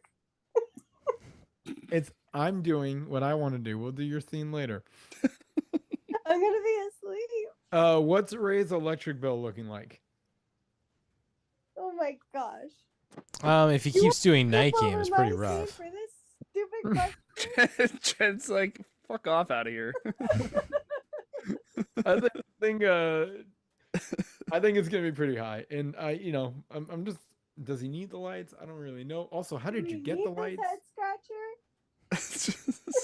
Actually, that's more that's the bigger head scratcher. How does an Iowa farmer just get stadium lights like that? Like in '89, nonetheless. It's not like I doubt I can go on Amazon nowadays and do that. But I think it's a I'm lot sure easier you than can. you'd expect. I mean, because he's a farmer and he has access to like, I'm going to say tractor supply, but like whatever those main that's a valid point. That's a valid point. Those lights are not that different than what somebody might put in their field for whatever reason, like security reasons or for like a night harvest. So like, I mean, I think it's very doable for a farmer to have relatively easy access to that. That's valid. But What that I was electric most bill- impressed by is that he got the light switch at his house. So he's running the power from house all the way out there. That electric bill is soaring. It depends on the lights, honestly. I mean, they're not LEDs, that's for 89. sure. You got to remember 89. Yeah. All right. Blackout. Well, no, Jen scene. That's what I mean. Oh, yeah. Hold on, I'm sending something to you guys. Okay. Okay, sure. Not quite the same, but yeah. Not quite the same at all. No, when you Jeez. if you go to Amazon, type in stadium lights, Yeah. and then you'll see the video, and it lights up a baseball field. It's Oh. pretty cool, actually. It looks like it's saying it's like a holy shit. What is that? 130,000 lumens. What is this? Whatever. They're super bright. They're very bright. Yeah, it lit up that thing. But anyways, my scene, it made me cry, and we kind of talked about it a little bit. But it's when Doc steps off the field to save the little girl, but then the realization of he can never go back. Oh my gosh, I cried. It was so sad, but so beautiful at the same time. And it's like, but it also kind of shows everybody like he made his choice, and he chose it again, and I think he would choose it again and again and again, to be that healer. And just the doctor himself, I love him to death. Oh, I wish I want a doctor like him. Like, we need more doctors like that actually care about people. I don't know whose Brian? hand up. Yeah. Brian. I titled the scene. I titled it "Daylight Doc." Oh, I like that. Get it? You guys get it. Yeah. So obviously, this is one of the more dominant scenes of Field of Dreams. As a paramedic, Oh God. I have some problems with it. More of it's not what the doc part. This is more of like the Karen part. She fell from the top of the bleachers onto the ground. I get that she's choking. We're not going to check for head, neck pain, C-spine. We're just good there. And then the fact that your daughter is basically on the ground, motionless, you're just like, wait, no, hang on. Just wait. Let's wait this out about 5 minutes and see what happens.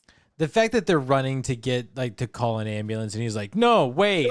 No. You should always call the ambulance. Like, Ray is like the biggest leap of faith jumper we've ever met. And then the other question that I've always wondered is why couldn't Ray walk his daughter over to?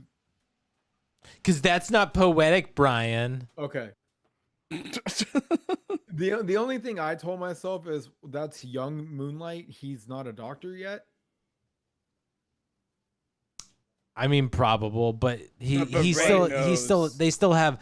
There was an argument about like the history of these guys. They do know, they do have an understanding at a certain point of who they are, what they're doing. It's why he doesn't cross the thresholds. Like, he knows that is who he was. Okay. And in order for him to be able to do something, he has to become who he was. Yeah. He can no longer. It's a very sombering moment when he's like, "Fine, I got my hit. I got to fulfill my wish. Now I'm going to, step over and help out Karen." One of the things that somebody brought up. Oh my God, the last 20 minutes of this movie, it's a walk-off home run. Go ahead. I agree with everything that you're saying. I cringe at this scene. It's hard to watch because like going to the beginning of it when the brother-in-law is clearly frustrated and agitated. Mm-hmm.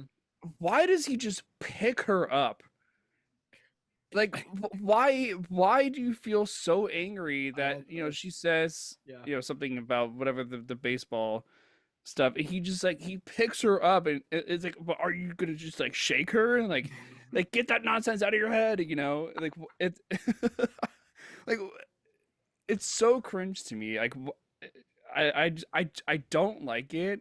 I don't. I really don't like. And then Ray tries to go confront him, and then the next edit is just her like falling. And like how do you just completely lose control of her? Like I don't like it at all. um yeah. Anyway, go ahead, Matt. What I don't like about it is this moment I think should have had better build up. There should be some like we get the initial contact with Mark when he shows up with his wife and Karen walks in and she says, "Hey, the game is on." He's like, "Oh, excuse me, I gotta go." And he thinks he's watching a baseball game on TV, but in reality, he's going out. Like we have our establishing moment here that Mark doesn't see the field. He doesn't see the game. And we get no explanation of why. But we get the little snippets of moments of Mark being like, "Please, you have to sell to us. Like, I'm trying to protect you guys. I'm trying to save you guys." But that's all we ever get. It's just that same argument over and over again. There's no moments of them sitting down away from the field and having just an actual conversation. It's always Mark just kind of like, "Please, you have to sell. You're losing money." It's the same thing over and over again. If you build up and you have more scenes where we have a relationship with Mark other than he's just the kind of a-hole brother who doesn't see the game, like it doesn't mean much when all of a sudden Archie steps off the field and he sees him, and now all of a sudden he sees everything, which, by the way, I love his reaction. Do you see what he mouths? Mm-hmm. Yeah, like it is so clear, and I love it. I thought it was hilarious, but like, why is it all of a sudden he's now able to see them? And he has the line was, "Where did all these ball players get here?" Like fuck you, Mark. So but you know what I mean? Like this whole scene should have had better build up, and it would have had a better payoff. Because like that whole moment of him finally seeing them, it's like, great, you understand now. Because when he just all of a sudden flips the script and he's like, "You have to save this field. You can't sell, Ray. You can't sell it, Ray. You have to." It's like, why? Why all of a sudden? Go ahead, Nick. Yeah, I always thought maybe it was just like Mark didn't believe. Like in order to see it, you have to believe harder. And then when Graham comes off of the field to help her, like now he believes, right? And now like that veil has been lifted. But again, like back to the whole physical struggle, I think it would have been a lot more effective. Obviously not, I don't advocate for this, but if the girl had just choked, like if she had was just sitting there eating the hot dog and choked, and then our Archie came over and everything. I don't like the fact that he picks her up and there's a physical struggle and she falls off the bleachers. No. It just looks really bad. He's had a couple of bad looks as the guy who like hurts the kid. Yeah. But anyway, yeah, they could have done that better. It's rough looking, and it seems so violent. It's like, why would you pick up the child and then throw it off of the bleachers? Yeah. This makes no sense, Mark. This is your niece. Yeah, exactly. Yeah. Yeah. I wish those are like my nitpick kind of questions of I wish there was more answers for why the field works the way that it does, or at least give more context to it of why what are the rules? Yeah, like well it's just like, why do some people see it and others don't? Because the only people we ever see that come to the field, they either see it or they don't. There's no explanation why. And it's even kind of implied that at the end, all of those people who are coming to the field are not coming to see ghosts. They're not coming to watch a game. They're coming for a feeling. As like the whole monologue from Terrence explains, like they may or may not just believing. But they may or may not see anything. Like the implication is kind of like they're not here to see anything. They're just here to kind of be at this field and experience it and remember what it was like. So But isn't feeling believing, or believing seeing isn't feeling? believing. Believing is seeing. Believing is seeing. Yeah. I have a thought, but I don't want to get too preachy on you guys. But it's up to you if you want me to share my thought. I mean, just remember, Jen, this is not heaven, it's Iowa. I know, but just like in the context of like this movie and everything, there is a lot of like biblical ties. Oh, for sure. Oh, for sure. And what Yeah. I think of is like, Sorry to okay, like interrupt, guys. Hang on.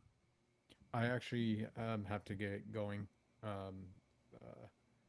And like going, I think gone. Everything's fine, but Casey needs me, so what happened? no, everything's fine. Like I said, everything's fine. It's just a matter of your wife needs you. So Yeah. I will see you guys next week. I'm going to send the notes that I haven't got to on the chat. If you guys wouldn't mind going over them, I'd appreciate it for when I get to re-listen to it. Okay. Yeah. Okay. All right. I will Sounds see good. you guys next week. Yep. Okay. All Yep. right, have a good one. Yep. Have a Take good care night. of everything. We'll see you next week, and I'll send in the chat next week's pick. All right. Ciao. Bye. Ciao. Hi, Brian. What the heck was that about? Oh, yeah. Well, not for us to know yet. It's okay. Yeah. Just he Yeah. says everything is okay. I trust the man. He doesn't seem to be in a panic. He did seem to be in a slight panic. Well, he seemed to be in a rush. I don't say panic. Okay, Also, we're live. I don't think you'd want to put personal information out there. So. that's true. That's Yeah. true. Let's protect his identity. Identity.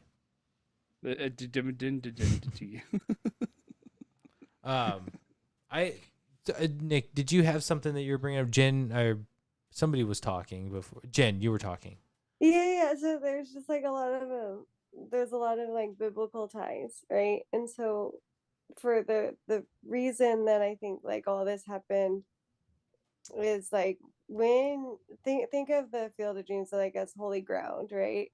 And there's always going to be that warfare, the good and evil. And I think anytime that you're doing anything regarding the kingdom, you're going to get pushed back. So I think that for me, when I was seeing Mark freak out, I'm like, oh, well, that's no surprise at all. It's always going to be the people closest to you that will try and prevent you from doing what you actually should be doing, and that's what makes things really difficult sometimes in life. But like I said, not trying to get too preachy. To me, I wasn't taken aback from it, and it actually made total sense as to why that would happen. I do think it was quite over dramatic. It was a very dramatic like fall to her death practically, but I can see the connection there for sure. Yeah, I think I just brought it up from like a story, like a cinematic standpoint of like how it was shot, the editing of it, how it looked. It just looked bad, like from a cinema point of view. There were a couple of little like scenes and edits. I think you had mentioned it too, but like there's just a couple of things where I'm like, this doesn't feel quite like designed or as polished as like other things. Like the scenes on the farm and it's golden hour and you've got Costner looking out and it's just like it's gorgeous. You got the house in the background and it's like beautiful cinematography, beautiful lighting, like. And then you've got that where it's like this weird kind of like lower angle that looks like make him look like he's shaking or even higher or whatever. Like it's like not the same level. It's not the same level of quality that I'm looking at and within the same movie. Mm-hmm. Those it just looked so out of place. Yeah, just not as clean. Yeah. Yeah. I don't have too many notes. I have a lot of quotes, but I guess a moment. It's the whole fake gun with Ray and Terrence, and then the callback of when Terrence is like, "You lied to me," and oh no, what's the other way around? Someone's like, "You lied to me." He's like, "Well, you lied to me about the gun." And he's like, "Oh, okay." Like I just I like that callback, but the whole try to do like a fake gun through like the jacket pocket. It's like, that's your finger. No, it's a gun. I'm not gonna show And then you it my ended gun. up being a finger when he pulls his hand out. Well, and he does like a funny thing, like when he pulls his hand out, it almost looks like he's pretending like he threw something. Oh, I didn't catch that. Because I he didn't he catch pulls that it, he either. like pulls it out and then like Like does like gestures, he's just throwing does something? like a toss kind of a vibe. Oh, okay. But it's funny. Like I love when somebody calls them out for like they got their hand in the pocket and everything. It's like, show me the gun. Like I don't believe that there's a gun in there. Like there's totally a gun in here. I don't have to show you. Well, it's like if you why are you hiding the gun? You know, like why does it Like there's nobody else around. There's no witnesses. Well, and it's like like what would it matter? What would it matter? Yeah. If you fire the gun, they're gonna know what kind of gun it was anyway. It's a Glock or something, you Right? know? Like you're gonna ballistics, man. Like they can tell what a bullet came, like what kind of gun a bullet came from. Yeah.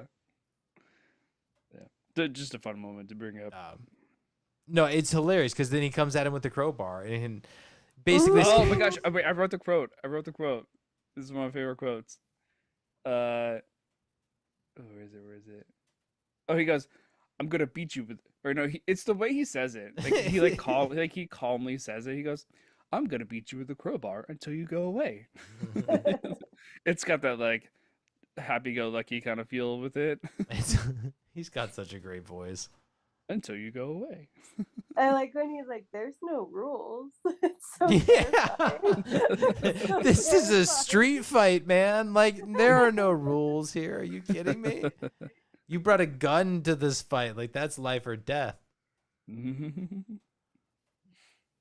God, would you really want? I love that. Like he kind of calls him like the saving grace is like you're a pacifist. And he's like, yes, I am. I don't even know what that is. It's somebody who doesn't practice violence. Oh, okay. Yeah, like Matt, you and I were not fighters. I'm not really a fighter. I will fight though. That's the difference. Yeah. In I am a hockey, pacifist until provoked. Put that on a t-shirt. Yeah. That should be a t-shirt. I'm a pacifist until provoked. Yeah. Matt 2026. Man, can I tell you guys a really vent about? Oh my god, I was so pissed. I'm still so pissed. So I have my laundry unit, right? And you're sharing it with like my whole little village of apartment. Yes. And Oh yeah, we know that. We lived in that. somebody or somebody's decide to like take, because like for the soap dispenser there's like the divider, right, where you have like for your fabric softener, your bleach, and then your actual detergent. Somebody has been removing like the plastic separator and now it just blends in one, and it like you can't wash your clothes properly, and you go to look at it and they're all fucking missing. I lost my shit today. That's how I know I'm tired. I flipped out so bad in that laundry room. I went to another one and thank God I found one that has a little divider, but I'm just like, because I just feel like, one, it's stupid unnecessary for all of them to just go missing.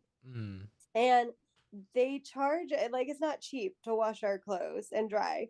So I expect it to be pristine, right? I expect it to have to like wash my actual clothes. And the fact that somebody is finding it entertaining to steal this, oh my god, I hope I catch them. Watch me become violent. Like, I will be so pissed. I then my whole little, are you talking about being provoked? I swear I'd stuff them in the dryer and put it on slow spins. Like, oh my god, I was just so mad, so mad. When Matt and I, when we lived in that townhouse, I mean, at least I did. I don't know if you did, Matt, but I always brought my own soap, Yeah.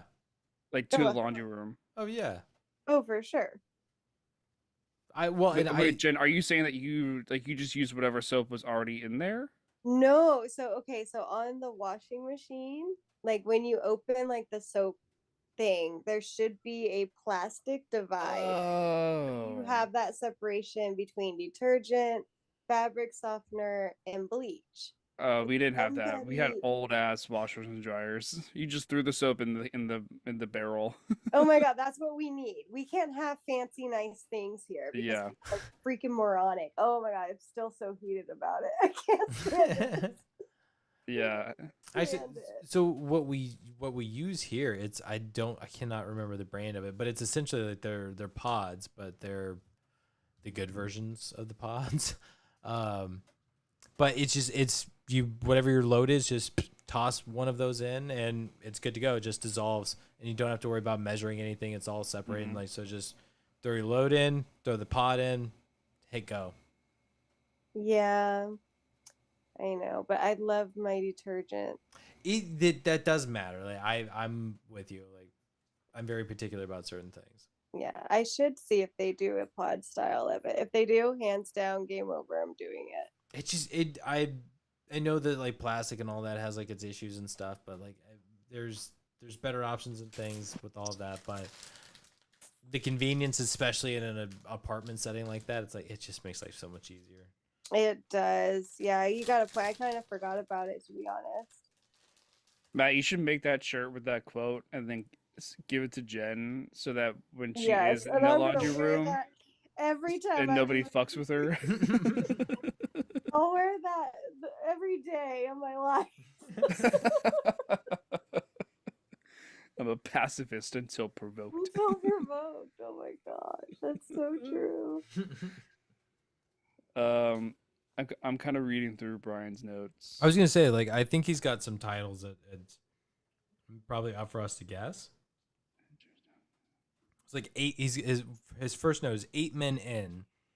I think this is the White Sox. yeah, men. when they first show up. I think that's what he's referring to. Because Shoeless Joe says there's others, you know, and then later you see them like walking through from the corn. Mm-hmm.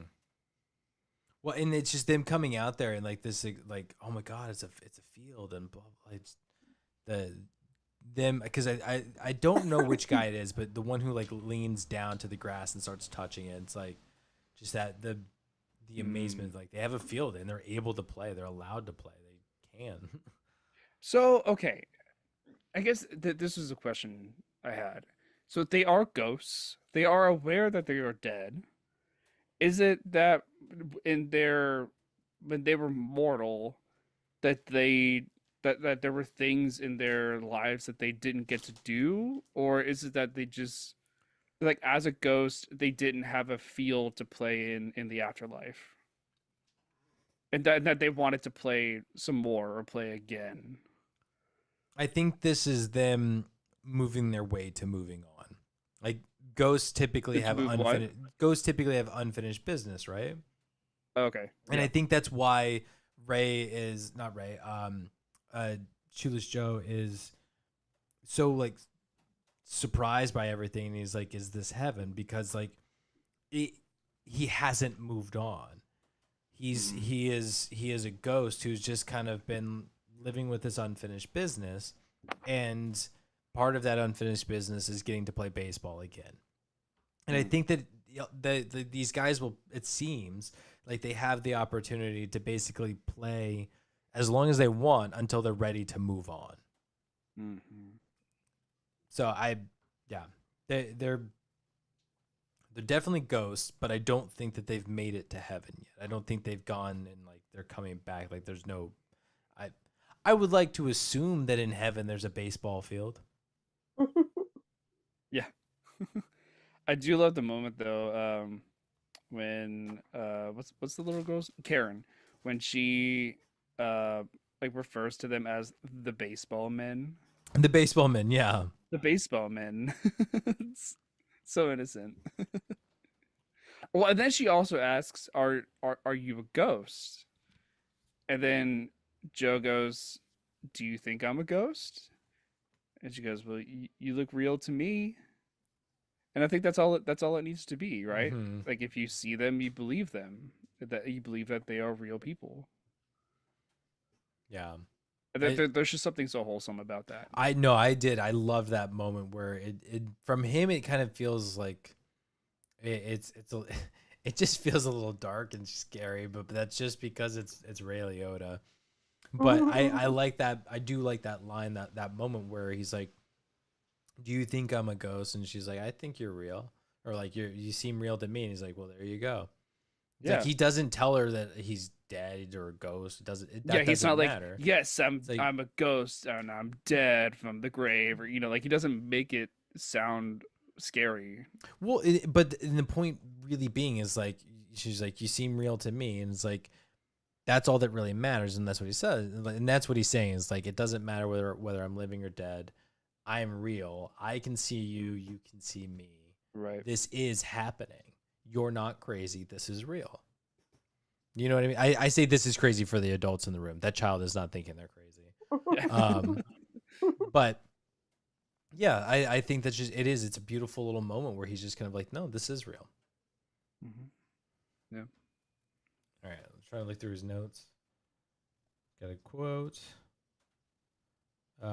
He mentions that the fadeaway into the cornfield is so clean, which I agree. The fade is it's so nice, and to the point that like they don't have to do it. Just walk into the cornfield and disappear. Until you disappear, yeah. You do just walk into the cornfield, you disappear. You don't have to actually do the fade out. Okay, I slight pushback on this. Okay. I get it. It's the 80s, like film transitions and effects are not perfect, right? I don't think it looks so clean, like because you can tell all it is it's just a crossfade. That's all it is. And I noticed like because the corn plants, there's a breeze and like they do like the leaves kind of have a slight like sway to them with the wind and everything. So when they do the crossfade of them fading into it, you can tell like some of the leaves kind of they also like fade as well, and it just looks a little off to me. I don't know if you noticed that, Matt, at all. I mean, or like the plant's just like in a slightly different position, after they fade. Not so much that detail, but to the point where I could see that as they're like walking through and beginning to like fade, you can see that the leaves just like freeze. Like it's just it's just they're not moving even though they were just moving. Mm-hmm. I think that's what kind of what I'm saying is because as they're walking through that cornfield, the stalks, the leaves should be moving. The stalks move because they have to go through it. But at a certain point, it's you can see that the stalk is not moving and the fade has begun. Well, it's not moving because they're fading in the shot with nobody with no people in the shot. Mm-hmm. So of course the leaves are not going to be moving, but as they're still fading, you're then seeing that shot with no one in it, and that's why it looks so still. So, yes, there should be the movement of the leaves of like from having moved them initially. Yeah, and then when they disappear, then they kind of go back to their, it's like that animation effect of like fast and then slow. Ultimately, I do think that this is like it's a good effect and it works well. Nowadays, we absolutely would nitpick the hell out of it, and that's why we are. Well, but I mean, like it would be CGI to a point where it's like the fade is done to the point where like, okay, we create the same effect essentially the same way, but then we go in and correct so that those leaves actually move with the correct geometry. It's not just a fade. But I agree with you. Just have them keep walking physics. Yeah, just have them keep walking through until they disappear. Just keep walking. Yeah. They're already walking through. Like you don't need the fade. Just let them walk into the field and disappear. The angles that they were showing, it's not like I've got rows of corn to look through as these guys Exactly. like Yeah, it's not like you're seeing the whole like hallway. They're disappear. Yeah. Yeah. So that's just one man's opinion. Mm-hmm. Who turns down cookies? Yeah, I was gonna ask. I'm like, I don't remember cookies. I remember Annie offering Ray a frozen French fry in the kitchen. Well, yes, she was. Which was such a strange thing. She was cooking them. Well, she put the frozen fries in the baking sheet, and then she asks him for if he wants a fry. He says no, and then the scene just cuts. I'm like, I think it's her the point of that? I think it's her trying to make a joke, just like to lighten the mood, but like improv. I think that was probably like unscripted. But, I don't remember. I don't remember the cookie thing though. Yeah, I don't remember the cookies either. Leave it to my brother to write about cookies, though. Maybe he was just thinking about cookies in the moment and wrote them down. Well, somebody turns down cookies, and I really don't remember anybody eating cookies. Oh, wait! I think it was when Ray was in Terrence's apartment, and he asked him for do you want coffee? Oh, that's right. Right. Yes. He says, do you want coffee? He says no. Do you want cookies? He says no again. Okay. Remember they sit down. I isn't Terrence being like facetious? He's being sarcastic at this moment. Like I kind of think so too. Yeah. Like, well, since you're already here, would you like some coffee? Trying to kidnap me? You pull a gun on me and like. Yeah. Like I might as well be a good host. Yeah. Is that what you want? Can I make your stay more comfortable? Yeah. So I guess why would Ray turn down cookies? I would think that Ray was operating under the assumption that it was a rhetorical question. Yes, yeah. And also he's got bigger things on his mind. I worry about Brian now. Like, does he just go around and anybody offers him cookies? Like, hell yeah, I'll have a cookie. And it's like, dude, you don't know what's in that cookie.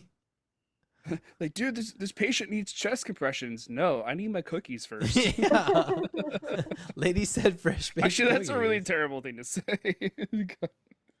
He would not choose cookies over. He would not do that. What else we got? I'm trying to avoid the quotes until the end. Swinging moonlight. I assume that's his at bat, which is at night. His what? Moonlight's at bat, where he hits the RBI. I don't know what you're saying. Oh my god! So they have Archie Graham, right? Young Doc Graham. They get him to the field, and he's playing the baseball game, and he has the at bat. He is batting, and he gets the hit. He does his wink, and then he's yeah. Swing. So I assume that's what he means by swinging moonlight. I was thinking like a nighttime scene. It is at nighttime. Is it at nighttime? It is at nighttime. Okay, I thought maybe okay. I'm fairly certain the first time that he plays is at nighttime because no, game it's not because when he does the wink, then you got all the other guys on the bench being like, "Hey kid, don't wink," and that was during the daytime. Was it? I thought it was at I nighttime. think moonlight just being his name. Like just Archie swinging. Nope, nighttime. Is it? Yep. Because those lights are bright. They are bright. Sorry, I'm trying to get a good still to kind of prove that it's at night. Yeah, definitely at night. Here we go. Okay. This doesn't help much. So here we go. You've got these guys on the crowd. Go Archie. Mm-hmm. Not a great still, but Archie at bat. Oh yeah. Okay. I don't know why I thought it was during the day. Well, the only reason I registered it is because I remember he has his at bat at night, and then we see him again during the day when he saves Karen. And yes. So it's like which is probably what I was thinking of. So he has his moment the night before, which is one of the things where like if you nitpick that like he doesn't get his dream, he doesn't get his moments. Like it's not about fulfilling his perfect fantasy, but he gets his moment. But he also gets to keep playing baseball. Like that's not his only at bat. Like they've played the games. Like he's been playing with these guys either all night or he's come back the next day or however long it's been. I mean, they're ghosts. They can play the whole time, right? They don't sleep. Well, it seems like they take a break at a certain point, like go do other things. But like Yeah. again, we don't know what the full passage of time is. What we see is night and day. So easy assumption, it's a day has passed, but in theory, weeks could have gone by of them playing baseball. Last one was baseball field is about 3 to 4.4 acres. $22 per acre is barely a loss. Oh, I thought the acre was $2,200, like $2,200 an acre. yes. It's 2,200 an acre. We're Um, Yeah, not 22. He probably heard 22. might have been yeah. I think he might have misheard it, but I believe it's 2,200 is probably Yeah, per acre. Yeah. 2,200 per acre. But I want to say I was reading something on IMDb about somebody doing the math of all of this, like year over year, it's not like a huge loss, but after a long time, it really adds up. So like it becomes very significant, very relatively quickly. Mhm. But I don't And know. it seems like they harvest the crop every fall. Seems about right. Is what they were saying. That sounds about right. Yep. I'm pretty sure that's the growth of corn. Of corn. Well, when I think about like, because we've got the corn maze down in Dixon. Yep. Which it's paying attention to it because I drive past it every day or every Sunday going to hockey. Yeah. So you don't see much this time of year because everything's been harvested and it's pretty low and they're starting to grow Yeah. stuff. But come like Like August, like July and August. September. July and August, you really start to see stuff, and then all of a sudden, September, October, boom, corn shoots up, Yep. Mm-hmm. and you get the corn mazes, beautiful corn maze. Yeah. So, yeah, like I don't know, either way that's and the other thing about them losing the farm is like you just keep saying you're gonna lose the farm, you're just gonna keep saying lose the farm, but like some details would be helpful, like some details and context would make these stakes feel a lot more intense. I guess I mean I'm just down to quotes. I don't have anything personally. I think we've hit all of my quotes and stuff. Like, yeah, I'm good, and it's just his quotes, so I'm good to wrap it up. I think we already said this. Is this heaven? No, it's Iowa. I like that they repeated it. Well, actually, the first time or the second time, well, it's said twice, but in one of the times they don't say the word no, or Ray doesn't say the word no. He says it's heaven. Is this heaven? And Ray just goes, "It's Iowa." He says and then another it to time his he dad. says, "No, it's Iowa." He says it the no is to his dad at the end, because that was the quote that I wrote down was the is this heaven? It's Iowa. Yeah. The baseball man. Oh, I think we said this too. I'm melting. Yeah. Yeah. that was a good reference. Oh, this one I love, and Brian has this quote too. From Terrence when he's at his front door. You know, after scaring Ray off, he goes, "Peace, love, and dope." Yeah. Oh God, James was so much fun during that scene. Like, just everything in the apartment was just freaking gold. Yeah. So what's Brian's last quote?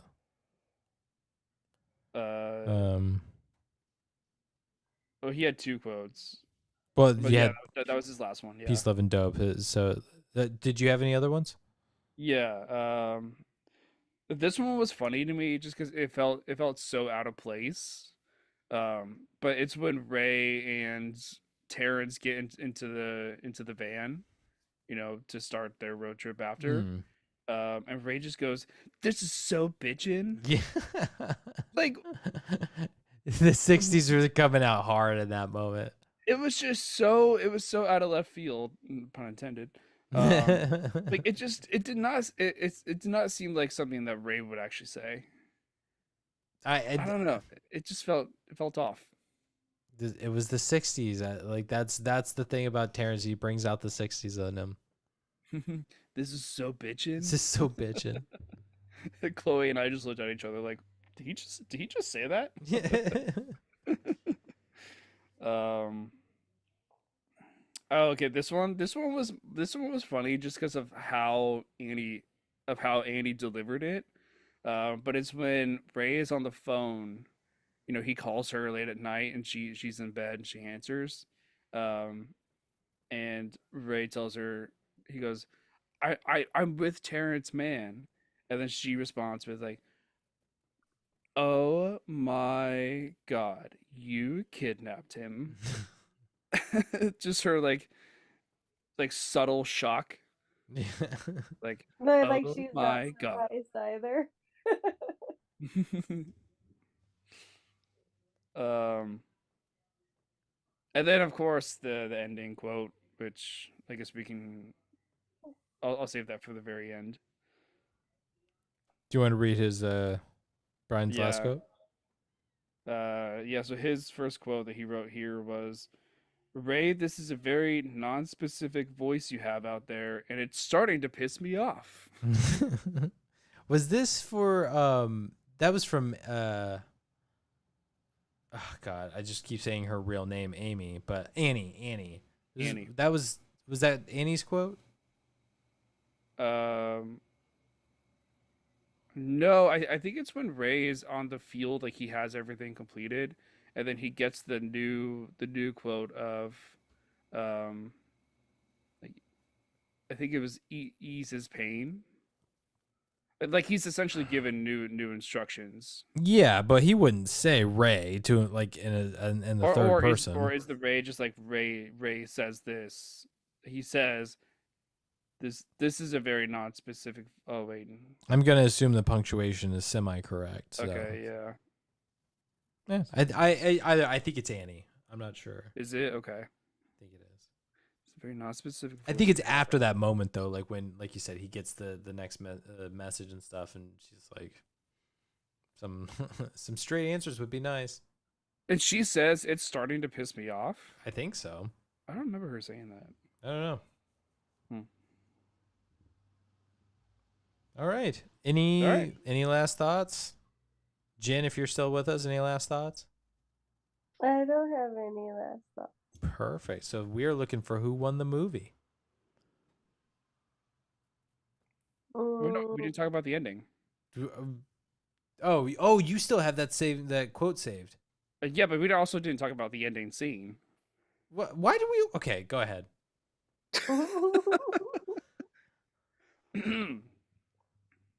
So it's the big reveal, right?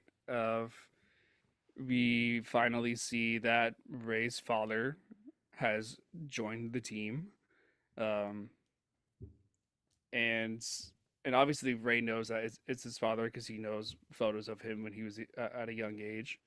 I thought this was super cool. Like how is creepy the right word? How emotional would you be if you were actually able to meet your dad who is at the same age as you? Like if I'm 33, if I met my dad when he was 33 and when I was not even a thought, in his life yet, like how crazy would that be to be able to meet him like at your age? Let alone like your daughter, like his granddaughter. I just think that that's such a cool idea.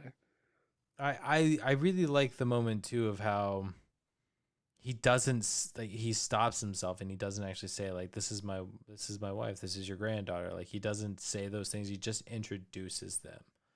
Yeah. Because I think he knows, but it's a nice moment. And I think there was in the original ending, there's not the moment where he actually says dad. And that, I think having that moment where he does finally kind of acknowledge him as dad and calls him dad. He says, "Hey, Dad." Hey, Dad. You've got the quote, right? Yeah. So as John is walking back towards the field, Ray goes, "Hey, Dad," and then John turns his head, like he responds to Dad. Mm-hmm. But obviously he's the only one that's talking, so of course he would respond. But he says, "Hey, Dad, would you like to have a catch?" And you see John turn around, and he says something like, "Oh, I would like that," or "That sounds nice," or something. And the thing that I found really interesting about this is that John never questions like any of it. You know, and he's like, "Yeah, I'll have a catch with you," but it's never explicitly said if John knows that is his son. It just kind of assumes. Well, that's why I say like him actually calling him dad is like, it's the payoff for us as the audience. Yes, I agree with that for sure. But for John, it's like, okay, I'll have a catch with you, but he never acknowledges like, oh, you're my son, and I'm your father. Like, how does that work? You know? Yeah, it was a fun moment for me to realize that his dad was a catcher. Because when I played baseball, I was a catcher, and my grandpa, who had somewhat of a similar story to his dad. Like my grandpa was, I think he was drafted for he was going into the major leagues, but got drafted into the Army and played baseball for the Army. So he was a catcher. So it was really cool to kind of like have that connection of like, you know, father, even though grandfather, but like that catcher connection. That was just a nice little moment for me. Yeah. And I, the first time I watched this, I cried. Yeah. I did not. It was very touching, very heartwarming. Like he finally got what he wanted. Closure. And then you get that beautiful helicopter shot of them, you know, playing catch at home plate, and then all the cars. Thousands of people coming to watch. Yeah. It's nice. It is a really nice moment, and I think it's what seals the deal for why this movie is so good. And this is why it holds up. This is why people love it so much. Is you have such a beautiful ending to this story. Well, and so many people can relate. Like so many sons, fathers, brothers, uncles, like they can relate to having a childhood where they didn't get to have where they didn't get to play catch with their dad, you know? And they feel attached to this story because it feels personal to them as well. Yeah.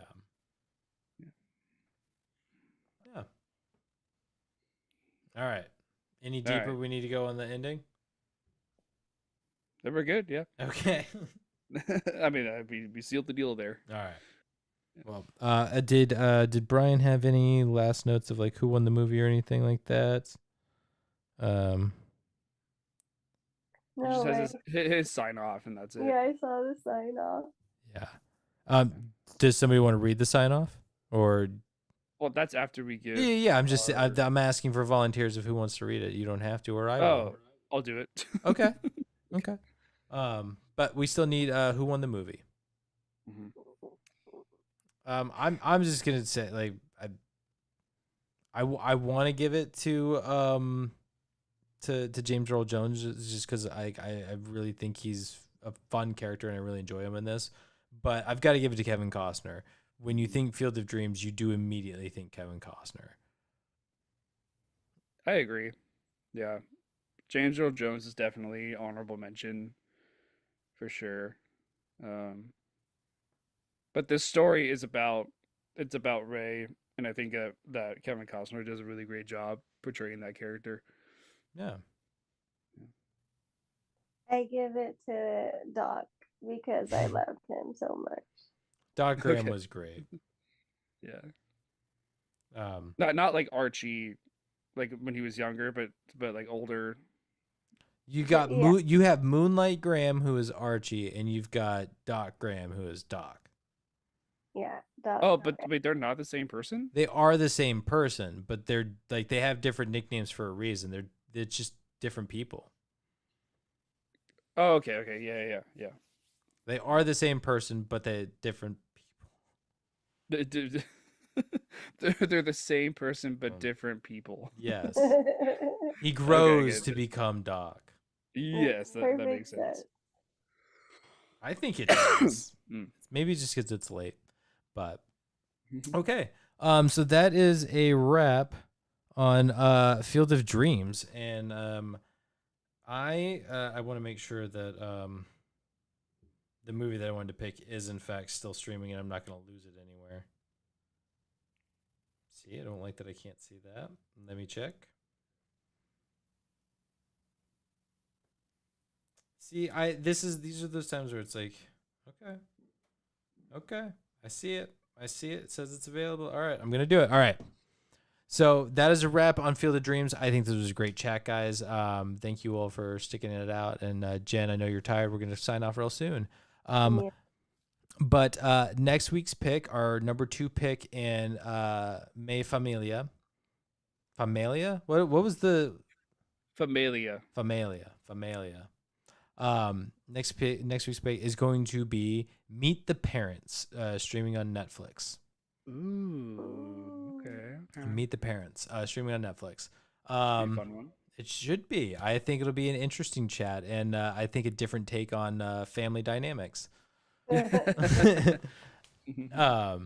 yeah, Meet the Parents streaming on Netflix. That is a wrap on Field of Dreams, but that is it for us. Tune in next week to hear our chat on Meet the Parents streaming on Netflix, and you can follow us on Instagram at good.flickas. You can follow us here on YouTube at GoodFlickas. Hit the like, hit that subscribe, hit the bell, hit all of the things, and let us know how we're doing. You can send us an email at goodflickas2020@gmail.com. Send us some fan mail, give us some advice. We'd love to hear from you.